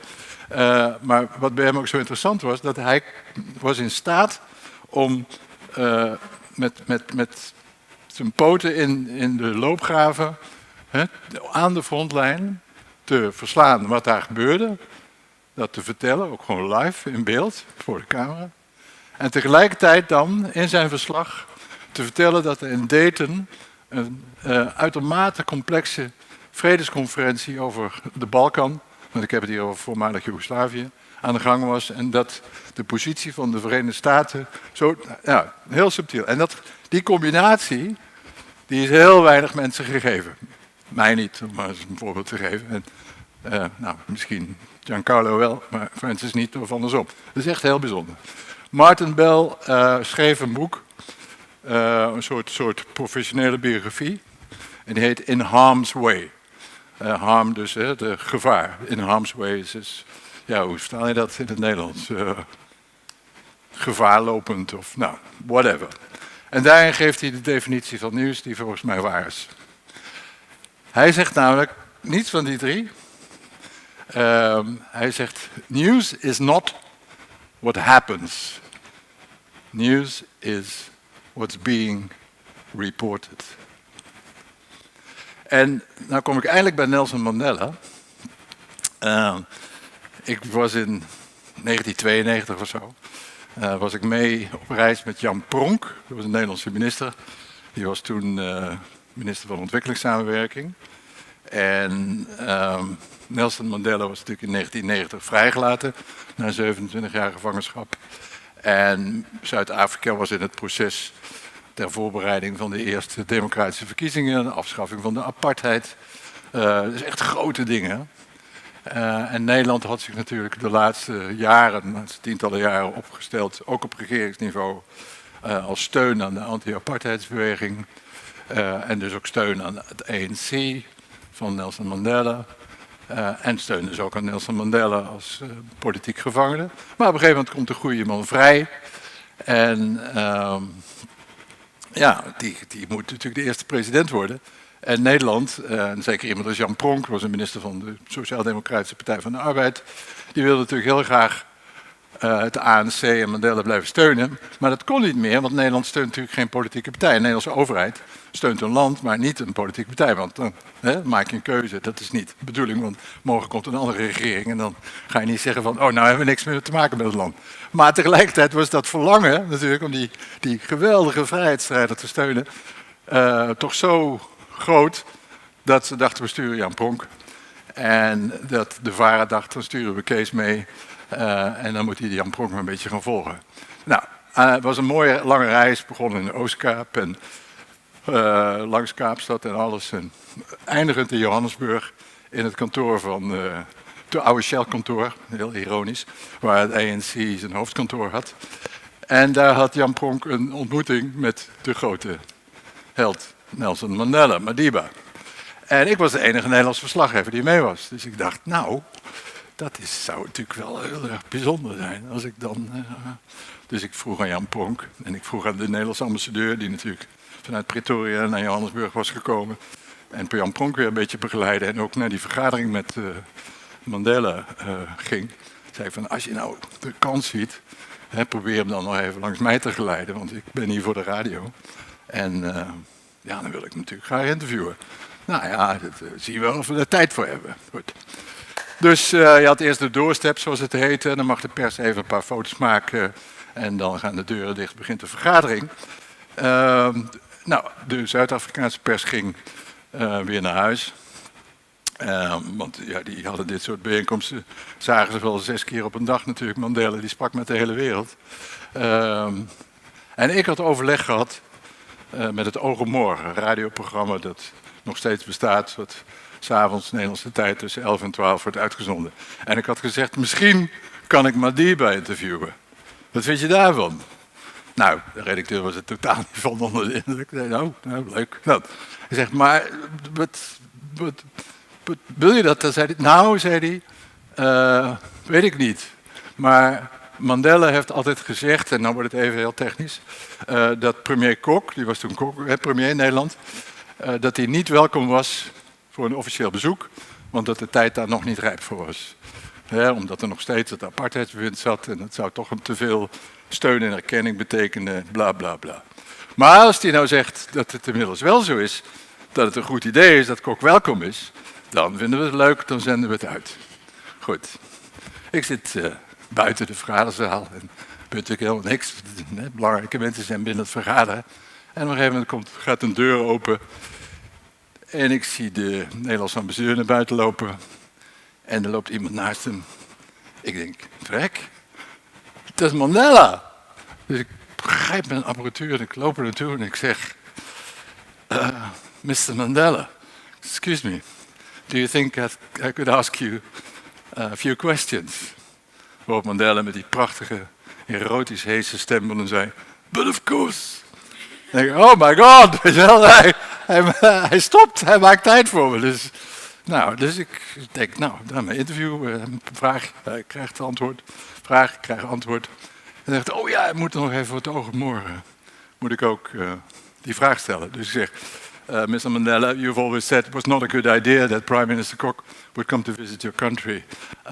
Has your opinion changed on that? En Mandela zegt, no. En de ambassadeur zegt, oké, we have to go now. En ze gaan weg. Ik dacht, oh, dan heb ik een probleem. Dus ik meld mij bij het oog. Ik zeg, nou, ik heb hem dus toch wel gesproken, Nelson Mandela. Ja, en wat zei hij? Ja, ik vind dit nog steeds niet een goed idee. Nee, dan zenden we het niet uit. Er was een foto gemaakt van de doorstep. En dan zie je, en die kreeg ik per fax. Dan zie je een jong ventje en daarnaast een oude man. En dat was ik, foto van Mandela en ik.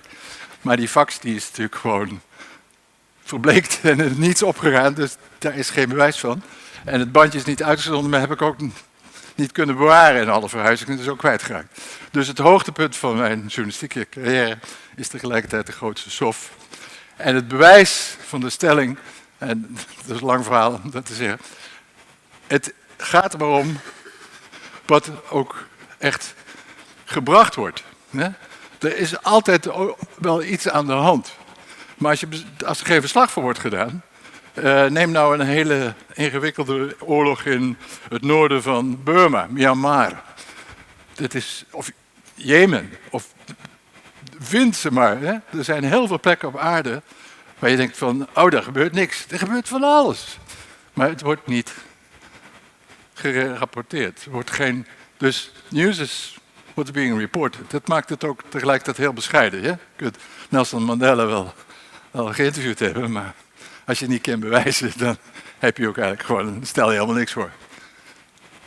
Morgen in de krant, Kees Broeren genegeerd door Nelson Mandela. Ja, precies. Totaal, ja. De laatste man. De laatste man. Maar toch, probeer het in het hoofd te houden. Een andere klassieker. Facts are sacred, comments are free. Hebben jullie die uitdrukking wel eens gehoord? Dus feiten zijn heilig, commentaar staat vrij. Ken je die uitdrukking? Heb je er een voorstelling bij? Kun je je voorstellen dat het van belang kan zijn om dat journalistiek in het achterhoofd te houden? Dat je scheidt van wat is nou eigenlijk echt aan de hand en wat moeten mensen ervan vinden? Of zeg je dat kan allemaal gezellig door elkaar heen lopen? Ja. Ik denk dat je het wel moet melden. Wat moet melden? Dus dat wat je moet duidelijk maken wat mening is en wat feit is. Ook al zijn ze misschien door elkaar. Ja, maar is het nog te doen, inderdaad? Jij denkt van niet. Ik geef haar toch even de microfoon. Dat is wel leuk. Ik ben harder aan het denken. Oh ja.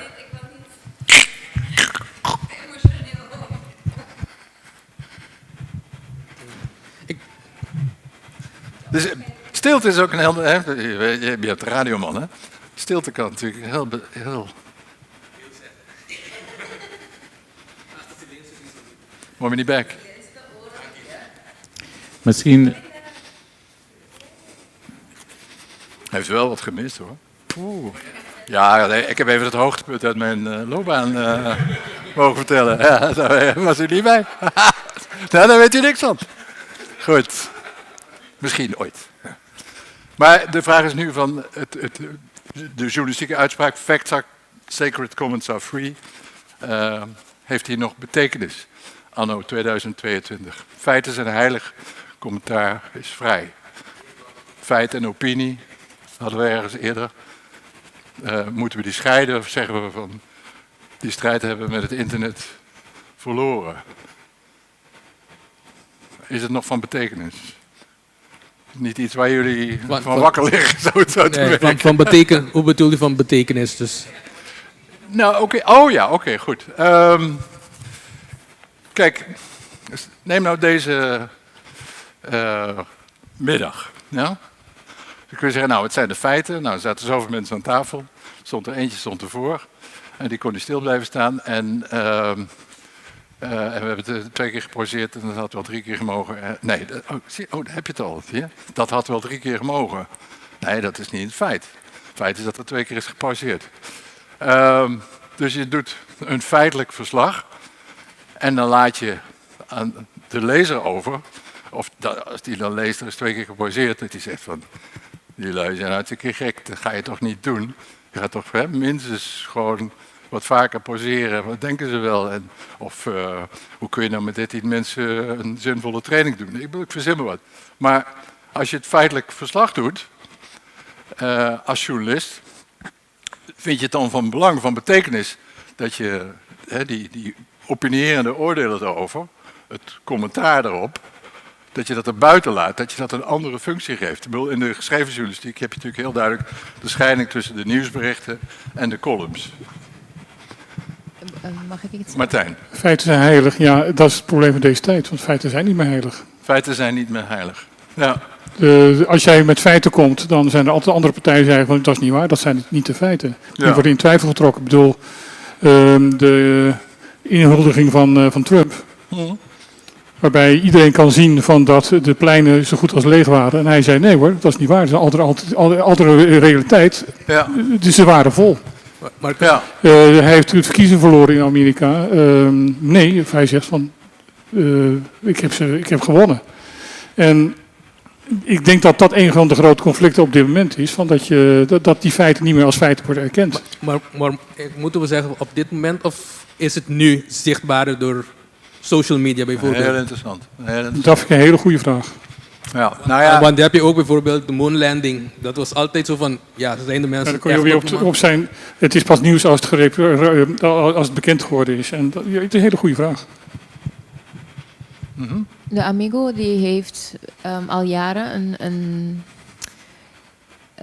hoe zeg je dat? Een onderdeel van opinie. Dus als er iets gaande is wat heel veel belangstelling heeft, dan geven ze apart hun opinie. Maar dan weet je ook dat het een opinie is. Dus ze maken wel heel duidelijk. Staat ook opinie boven of commentaar. Ja, en het kan heel pittig zijn. Ja. Maar mensen kunnen wel onderscheiden dat het nieuws wel zonder invloed van opinie wordt gegeven, maar dan apart krijg je wel dat stuk commentaar. Ja. Ja. Het kan misschien van de directeur zijn, maar het kan ook van de hoofdredacteur zijn. Dus het kan van iemand in de krant. Een interessante opmerking. Ik maar me vaak afvragen of die klopt, maar of de directeur nou het commentaar kan schrijven, dat kun je... Maar het kan, want meestal is de directeur ook de journalist. Hè?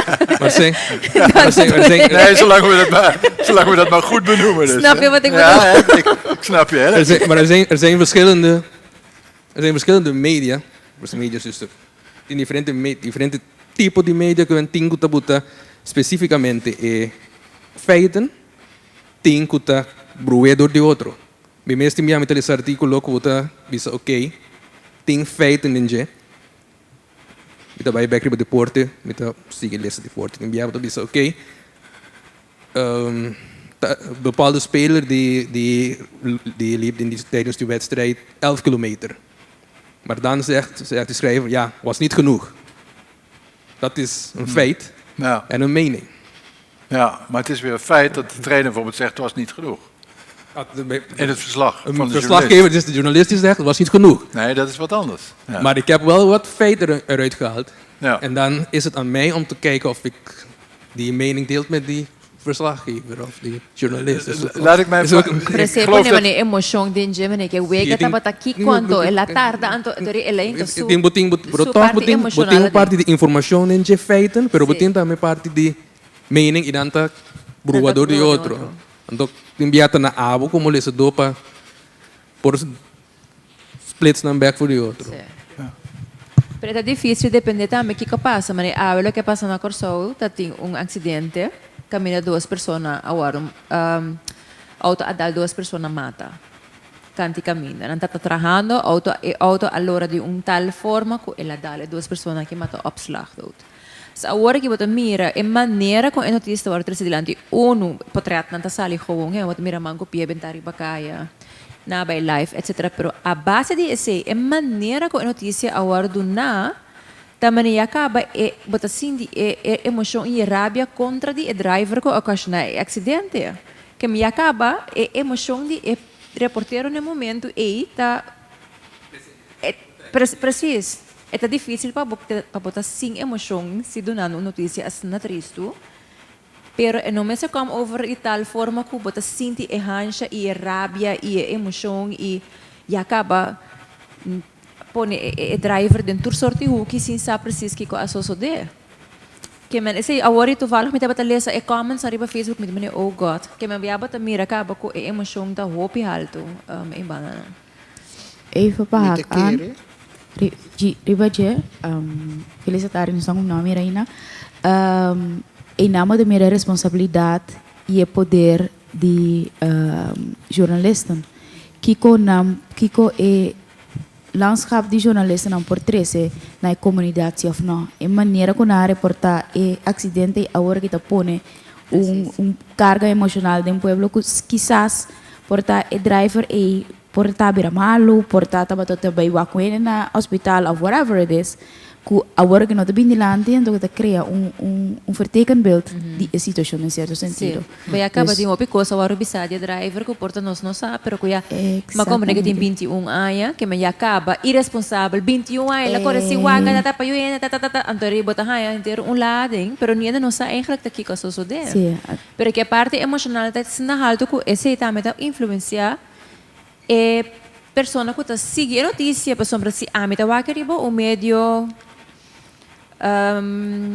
periodístico online, me também agora influenciar emocionalmente dor de lo qual como te base te escucha of waka momento aí. É responsabilidade periodista sua responsabilidade tá assina, pero assina tanto grande, a me nota que era que tur periodista na nos isla não tá realizar com grave e com grande na influência da riba pueblo e kiko com não por guia e comunidade de forma ou outra, então para não por hacer uso de responsabilidade. Você awe reportagem maneira de fazer reportagem não estava dando nada. Esse é quando também hopi gente alerta riba social media com a criticar e forma com hopi periodista a by live a share vídeo a share portret. Então se me tá bom me se bem stop na ecose. Maar het onderstreept dus weer eens, dat heb je erg gebruikt het woord verantwoordelijkheid, dat je hebt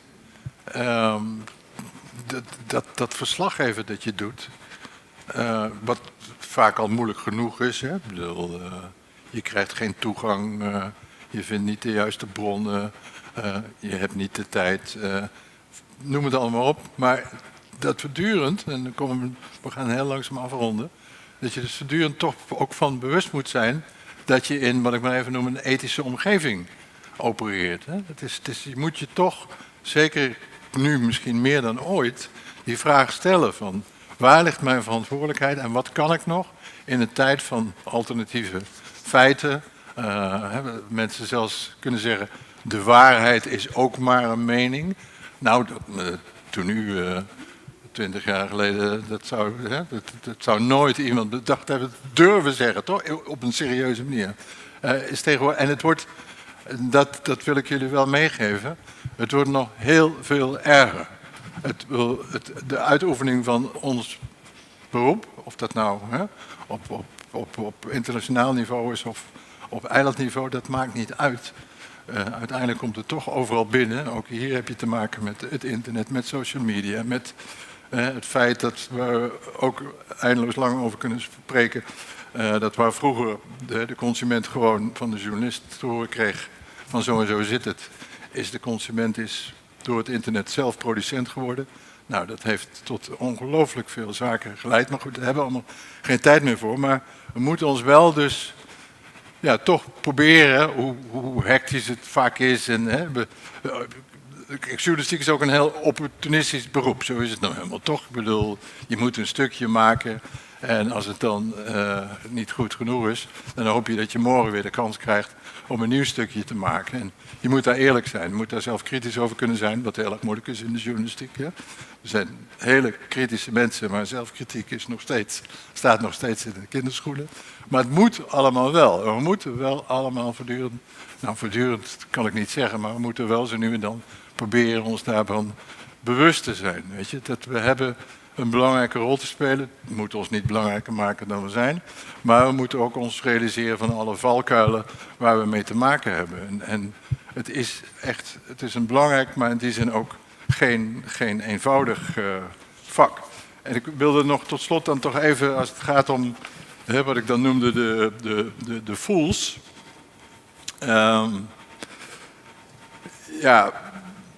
De onbetrouwbaarheid van social media. Ervaren jullie dat zo? Of zien jullie de social media als een verrijking eigenlijk op jullie journalistieke werk? Sorry, ik wil heel eventjes terug naar de oorspronkelijke... Zend de mic.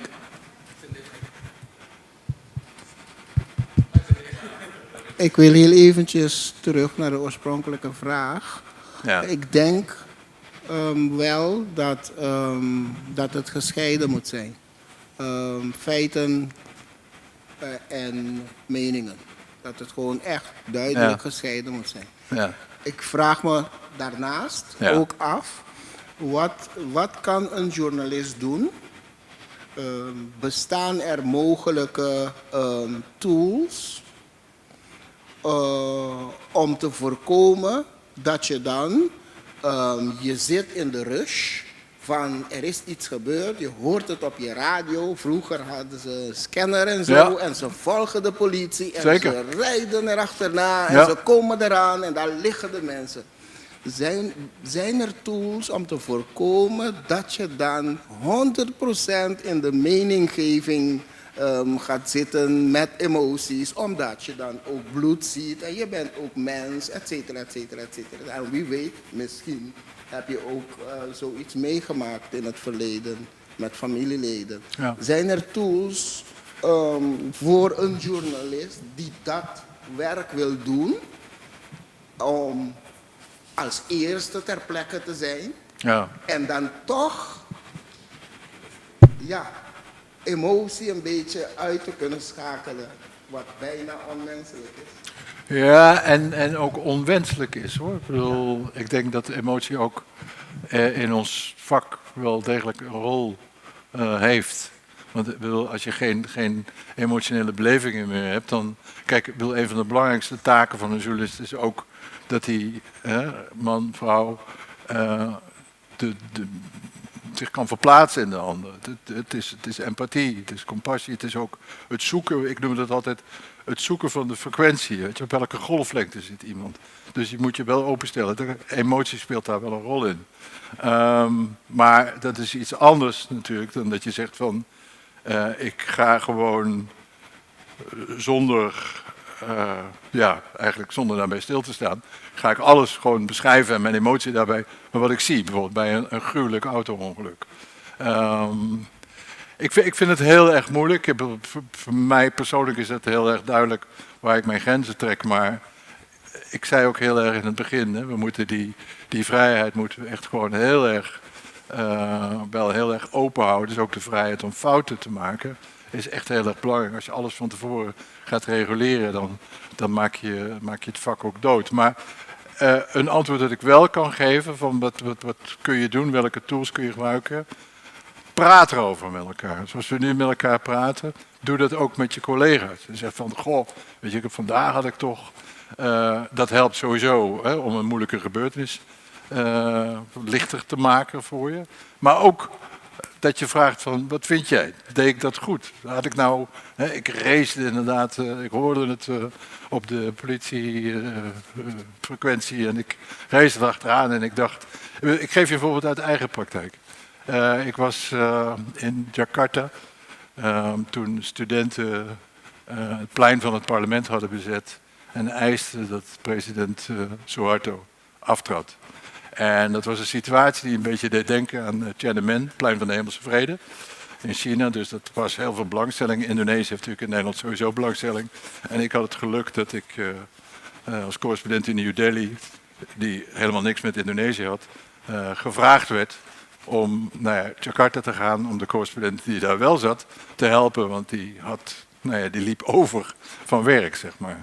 Dus ik zei, ja, dat doe ik wel. Dat vind ik wel, dat is wel op een aangename manier spannend, want dan weet je ook dat je heel veel afname hebt. Hè? Ik bedoel, je doet het niet voor niks. Mensen komen echt, in dit geval was het voor radio, die luisteren, die willen weten wat er aan de hand is. Nou, op een gegeven moment kwam het tot de climax.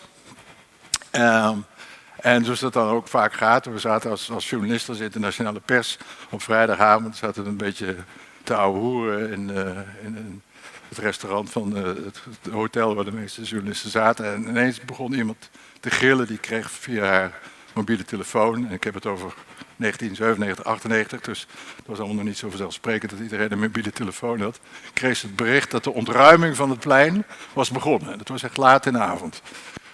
Dus ja, holy shit, weet je wel. Dat is natuurlijk wel... Nou wordt het echt plein van de Hemelse Vrede of niet. Dus kunnen we daar verslag van doen. Ik was zo dom geweest. Wij zaten niet in een hotel. Mijn collega die zat natuurlijk gewoon thuis. Maar die was er ook. En ik zat in een ander hotel dan waar we op dat moment waren. En ik had mijn radioapparatuur in mijn hotel laten liggen. Dus ik een brommetje aangehouden op straat, rijmen naar het Hilton, naar mijn kamer gerend en terug. En ja, ik denk, ja, dadelijk is het allemaal al voorbij als ik er ben. Maar het tegendeel was het geval, het was net begonnen, maar de toegang hadden ze afgesloten, dus niemand kon het plein meer op. Dus ik kon ook niet in de buurt komen. En toen zag ik het hek van het plein en toen dacht ik, nou weet je wat, dan klim ik over het hek. En dan zien we wel waar het schip strandt. En dat lukte. En ineens denk ik, oh verrek, weet je wel. Nou sta ik als enige daar gewoon op het plein. Dus ik bel mijn collega. Die zegt, ja, maar kom er niet meer in. Ik zeg, nou, ik ben erin, weet je wel. Dus ik de radio bellen en ik zeg, ja, je moet er nu op zenden, want ik ben... En achteraf dacht ik van, shit, weet je wel. Mijn moeder die luistert ook naar de radio. Die denkt van, die zoon van mij die is helemaal gek, weet je wel. Dus, ja, weeg het af. Ik denk niet dat je het bijvoorbeeld... dat je het goed doet, maar aan de andere kant, dat was natuurlijk wel leuk. Ja, ik bedoel, je hebt ook wel lol als je dan, als het allemaal weer goed gaat. Dus ja, maar ik realiseer me en ja, dat wordt dan wat mij betreft toch wat, misschien wat sombere afsluiting voor nu. Er is heel veel waar we niet over gehad hebben. Morgen gaan we over heel veel wel door. En als er nog eens behoefte bestaat om zeg maar, over specifieke journalistieke tools met elkaar te spreken, dan kom ik met plezier terug. Maar ik denk dat we ons als journalisten van bewust moeten zijn dat, zoals ik het zelf noem, de leuke tijd van de journalistiek is wel voorbij. Want waar we het nog helemaal niet over gesproken hebben, of misschien heel zijdelings, is dat natuurlijk ook de houding van het publiek ten opzichte van de journalist is heel erg aan het veranderen. We waren natuurlijk toch... Ik heb het meegemaakt, omdat ik dan in zoveel lastige gebieden over zoveel tijd heb gewerkt, dat ik kon gewoon naar een oorlogs- of conflictgebied 30 jaar geleden. En dan was het geen van de partijen die legde mij een strobreed in de weg, omdat iedereen accepteerde dat ik daar was als onafhankelijke, niet betrokken verslaggever. Ik kwam gewoon verslag doen. Uit, where are you from? Holland. Where is that? Doet er niet toe. Maar weet je, je kunt gewoon je werk doen. Tegenwoordig is het zelfs voor mensen op de eilanden en in Nederland en in vreedzame West-Europese landen niet meer mogelijk om zomaar werk te doen. Ik ben geen pessimist, ik ben wel een hyperrealist. Dit gaat nog veel erger worden. En dan hebben we het ook nog niet gehad over surveillance en over fake news en hoe dat gaat doorwerken in ons vak. We ain't seen nothing yet. Hoe gaan we ermee om? Nou, door in elk geval elkaar vast te houden, elkaar kritisch in de ogen te blijven kijken en te blijven relativeren. Als er nog vragen zijn, met plezier. Anders gaan we nog even kijken of we de pitch... Ik heb een vraag. Ja. Als je nu naar nieuws en zo kijkt, ja. Of naar verslaggeving, ja. Lijkt het bij u soms dat het meer gaat over de verslaggever dan om het nieuws? Ja, dat is een hele interessante vraag. Dat heeft met al die andere ontwikkelingen te maken. Ik zei, ik weet nog dat ik het voor de eerste keer in een stukje het woord ik gebruikte. Dat was gewoon absoluut not done. Tegenwoordig kom je niet in de krant als je niet eens in de zoveel tijd. Ik werkte op een gegeven moment voor tv en printmedia, dus voor de krant. En dan kwam ik iemand tegen die zei van, ik ken u bent van de Volkskrant. Dan zei ik, dat kan helemaal niet dat u mij kent, want ik sta niet met een foto in de krant. Dus maar ik snap wel uw opmerking, alleen is het een ander medium. Dat is heel erg aan het veranderen. Ja, kijk, ik vind het juist ook aardig dat een nieuwe generatie, dat Solien haar werk en Lisanne en jullie het werk op een andere manier doen dan ik het gedaan heb. En ik bedoel, ik heb dat ook expliciet gezegd toen ik in april afscheid nam. Van, ik kom in de krant steeds meer namen tegen van mensen waar ik geen visuele voorstelling heb. Ik ben natuurlijk, met heel veel collega's ben ik oud geworden in de journalistiek. Maar die zijn net als ik, of met pensioen of weggegaan of whatever. En het zijn gewoon nieuwe meiden en nieuwe jongens zijn er voor in de plek gekomen. Die doen het hartstikke goed. En ik heb het plezier een beetje weg zien gaan, omdat er zoveel problemen zijn gekomen. Maar dat blijkt voor een deel ook gewoon, nee, maar zij beginnen gewoon weer opnieuw en ze gaan die problemen wel aan. Dus dat geeft dan ook wel hoop en vertrouwen dat het goed komt. Ik bedoel, het is een fantastisch mooi vak. Of je dat nou als verslaggever op een relatief klein eiland doet, of je hebt het voorrecht dat je de wereld over mag trekken. Allebei is ook is even waardevol wat mij betreft. En dezelfde principes zijn er ook in werking. Dus nogmaals, ik bedoel, onderschat jezelf niet, overschat jezelf zeker niet. En ja, hou rekening met elkaar. Is dat een antwoord op jouw vraag? Bon, oké. Iemand anders nog een vraag? Ja, wat betreft nieuws nu, het lijkt alsof nieuws meer een entertainment is dan echt gewoon nieuws geven. Het gaat gewoon over een hele circus van flashes en lights en... Ja. Of ik dat ook en vind? likes Wat vindt u en daarvan? shares en Facebook likes al voor de en likes, voor de likes. Social media. Ja, nou ja, dan geef ik voor een deel hetzelfde, verwijs ik naar mijn eerdere antwoord. Ik bedoel, weet je, het is ook goed. Nee, laat ik het anders formuleren. Als ik een Volkskrant... Volkskrant is natuurlijk al meer dan 10 jaar tabloid, als het gaat om het formaat. Daarvoor was het broadsheet, zoals het heet. Wij klaagden natuurlijk allemaal van... al die artikelen moeten nou allemaal korter, want een broadsheet konden we uitpakken en bla bla bla. Maar als je een Volkskrant van 20 jaar geleden ziet, die wil je niet lezen. Dat is afschuwelijk. Dat is gewoon één brei van tekst. Dus het verandert. En je verandert zelf ook mee. En ja, wat jij die entertainmentfunctie van de journalistiek noemt.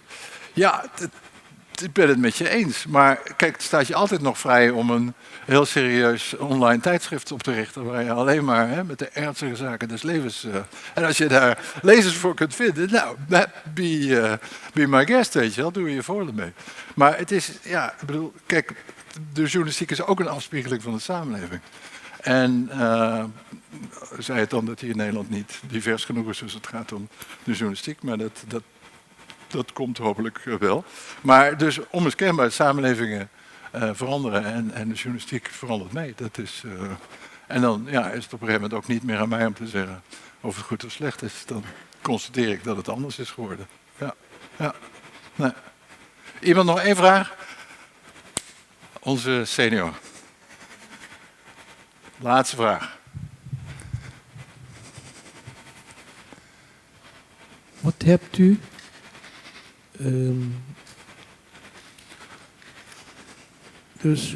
wat hebt u geleerd vandaag? Of leren is niet het beste woord, maar wat hebt u hier meegemaakt vandaag? Ja, nou, een fantastische vraag. Ik heb iets meegemaakt, ik zeg het heel eerlijk, wat ik niet verwachtte dat ik zou meemaken. En dat is namelijk vertrouwen. Niet alleen vertrouwen in elkaar, zoals we hier zitten, maar ook vertrouwen in het vak dat we uitoefenen. Of dat jullie uitoefenen. Er komt een moment dat ik moet zeggen dat jullie, dan wil ik zeggen wij bij de kranten, dat is onzin, want ik ben weg bij de krant. Dus. Maar in het vak, er zijn heel veel momenten geweest vanmiddag waarop ik merkte van, nou, mensen hebben er niet alleen zin in, maar geloven ook dat het zinvol is. Dat vindt u op uw eigen senioren en, zeg ik met respect, dwarse manier. Dat vinden anderen door te ontdekken wat er allemaal mogelijk is. Dat zat niet voor in mijn gedachten toen ik mij voorbereidde op deze middag. Dus, nou ja, dat is misschien... kijk, ik heb gezegd, ik ben geen pessimist, maar ik ben een hyperrealist. Ik heb geen talent voor cynisme, dus dat scheelt ook weer. Maar ik ben niet zonder meer... Kijk, wantrouwen is natuurlijk ook een goede journalistieke kwaliteit, toch? Hebben we nodig. Dus misschien heeft het daarmee te maken. Ik dacht van, nou, dat moeten we maar eens zien of we, wat dat betreft, dat vertrouwen en het enthousiasme wat erbij hoort, naar boven kunnen krijgen vanmiddag. Ik heb de bescheiden indruk dat dat gelukt is. En jullie zijn degene die dat gedaan hebben. Dus ik heb heel veel van jullie geleerd. Dus dank jullie wel. Hou het daarop.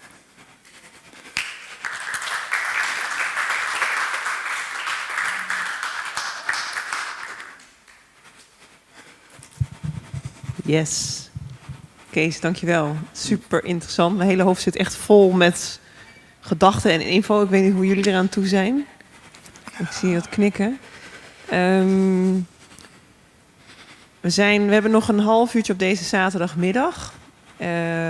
Er stond op het programma dat we zouden pitchen.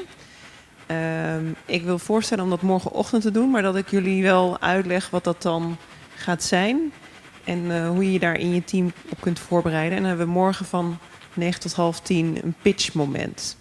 En dan wil ik nu, voor ik daar eens wat uitleg over geef wat het dan moet zijn, nog even Glenn het woord geven. Want die heeft nog een kleine opdracht of voorbereiding voor morgen. Voor zijn onderdeel van morgenmiddag. Zo'n verzoek aan jullie en een uitdaging. Want morgen gaan we het ook weer hebben over fundamentals. Een voortzetting van vandaag. Vanuit een beetje mijn perspectief. En ik ben je kunt zeggen toch iemand die werkt met normen. Als jurist. En er is in een pakket dat jullie hebben gehad, is een code van Bordeaux. En mijn huiswerkvoorbereiding die ik graag aan jullie meegeef, is om die goed door te nemen. En ook een uitdaging om die, als jullie ergens op de social media een pagina hebben van jullie zelf, Facebookpagina of een Instagram of een TikTokje of zo, dat jullie die tekst daarop plaatsen en zeggen, ik werk volgens deze code. En dan hebben we het morgen daarover. Dat was het. En ik hoop het met jullie daar morgen over te kunnen hebben. Onder andere. Bon. Doe maar.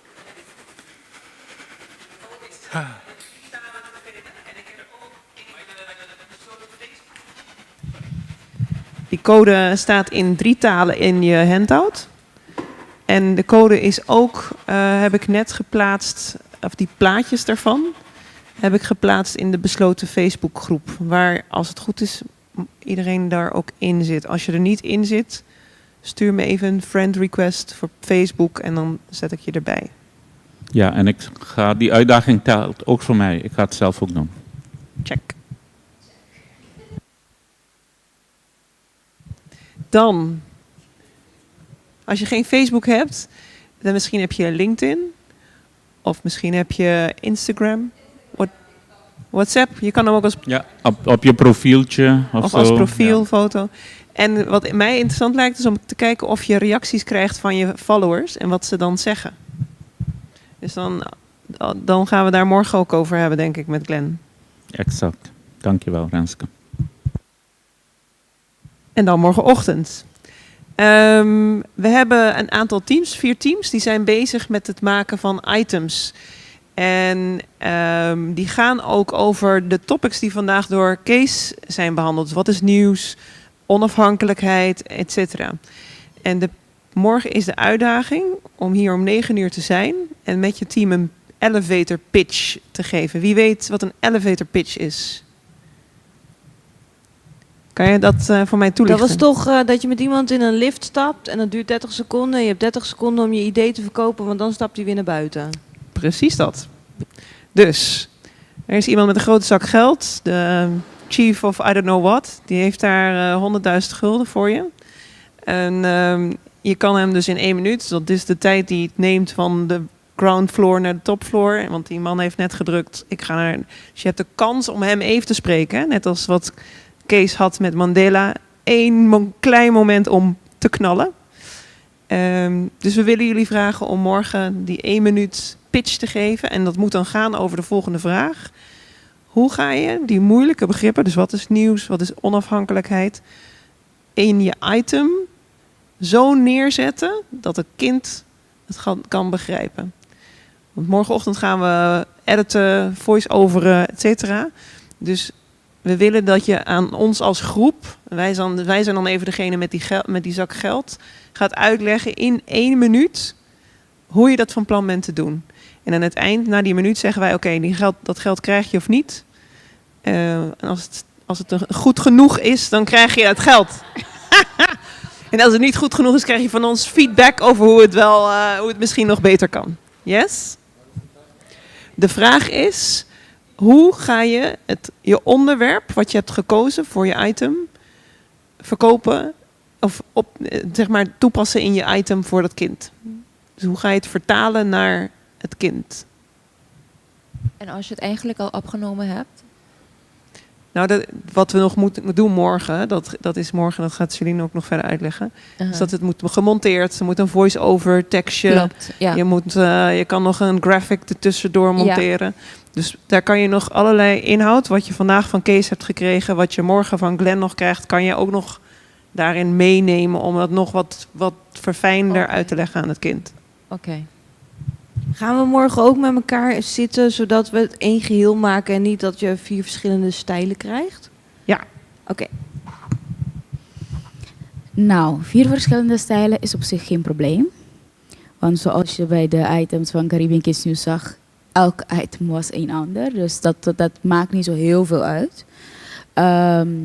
Morgen, ik heb gezien dat er een aantal groepen vandaag, of ik heb meegemaakt dat een aantal groepen interviews hebben gemaakt met kids vandaag.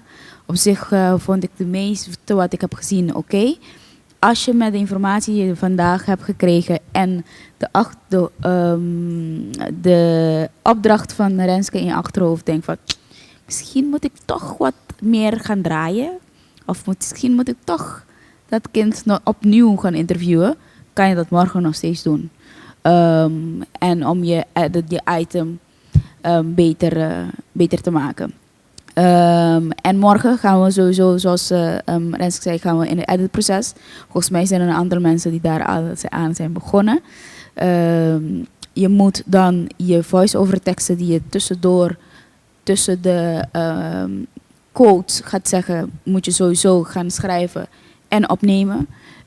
Je moet zorgen dat je, als je covershots al hebt opgenomen, dat in de montage gooien, zodat je die kunt gebruiken. Als je die covershots nog niet hebt opgenomen of gezocht, by all means, do it tomorrow. En een belangrijk element, als je denkt dat je muziek gaat gebruiken voor je item, dat is het moment om dat morgen te uitzoeken en dan aan je item te werken. Want muziek is niet iets dat je op het laatste moment wil gaan zoeken, want het is echt veel werk om een goede te zoeken die bij je item past. Dus er is werk aan de winkel. We zijn er sowieso morgen met z'n allen. Dus als je hulp nodig hebt, vragen hebt, dan kan je ons altijd vinden. Bon. Succes nog.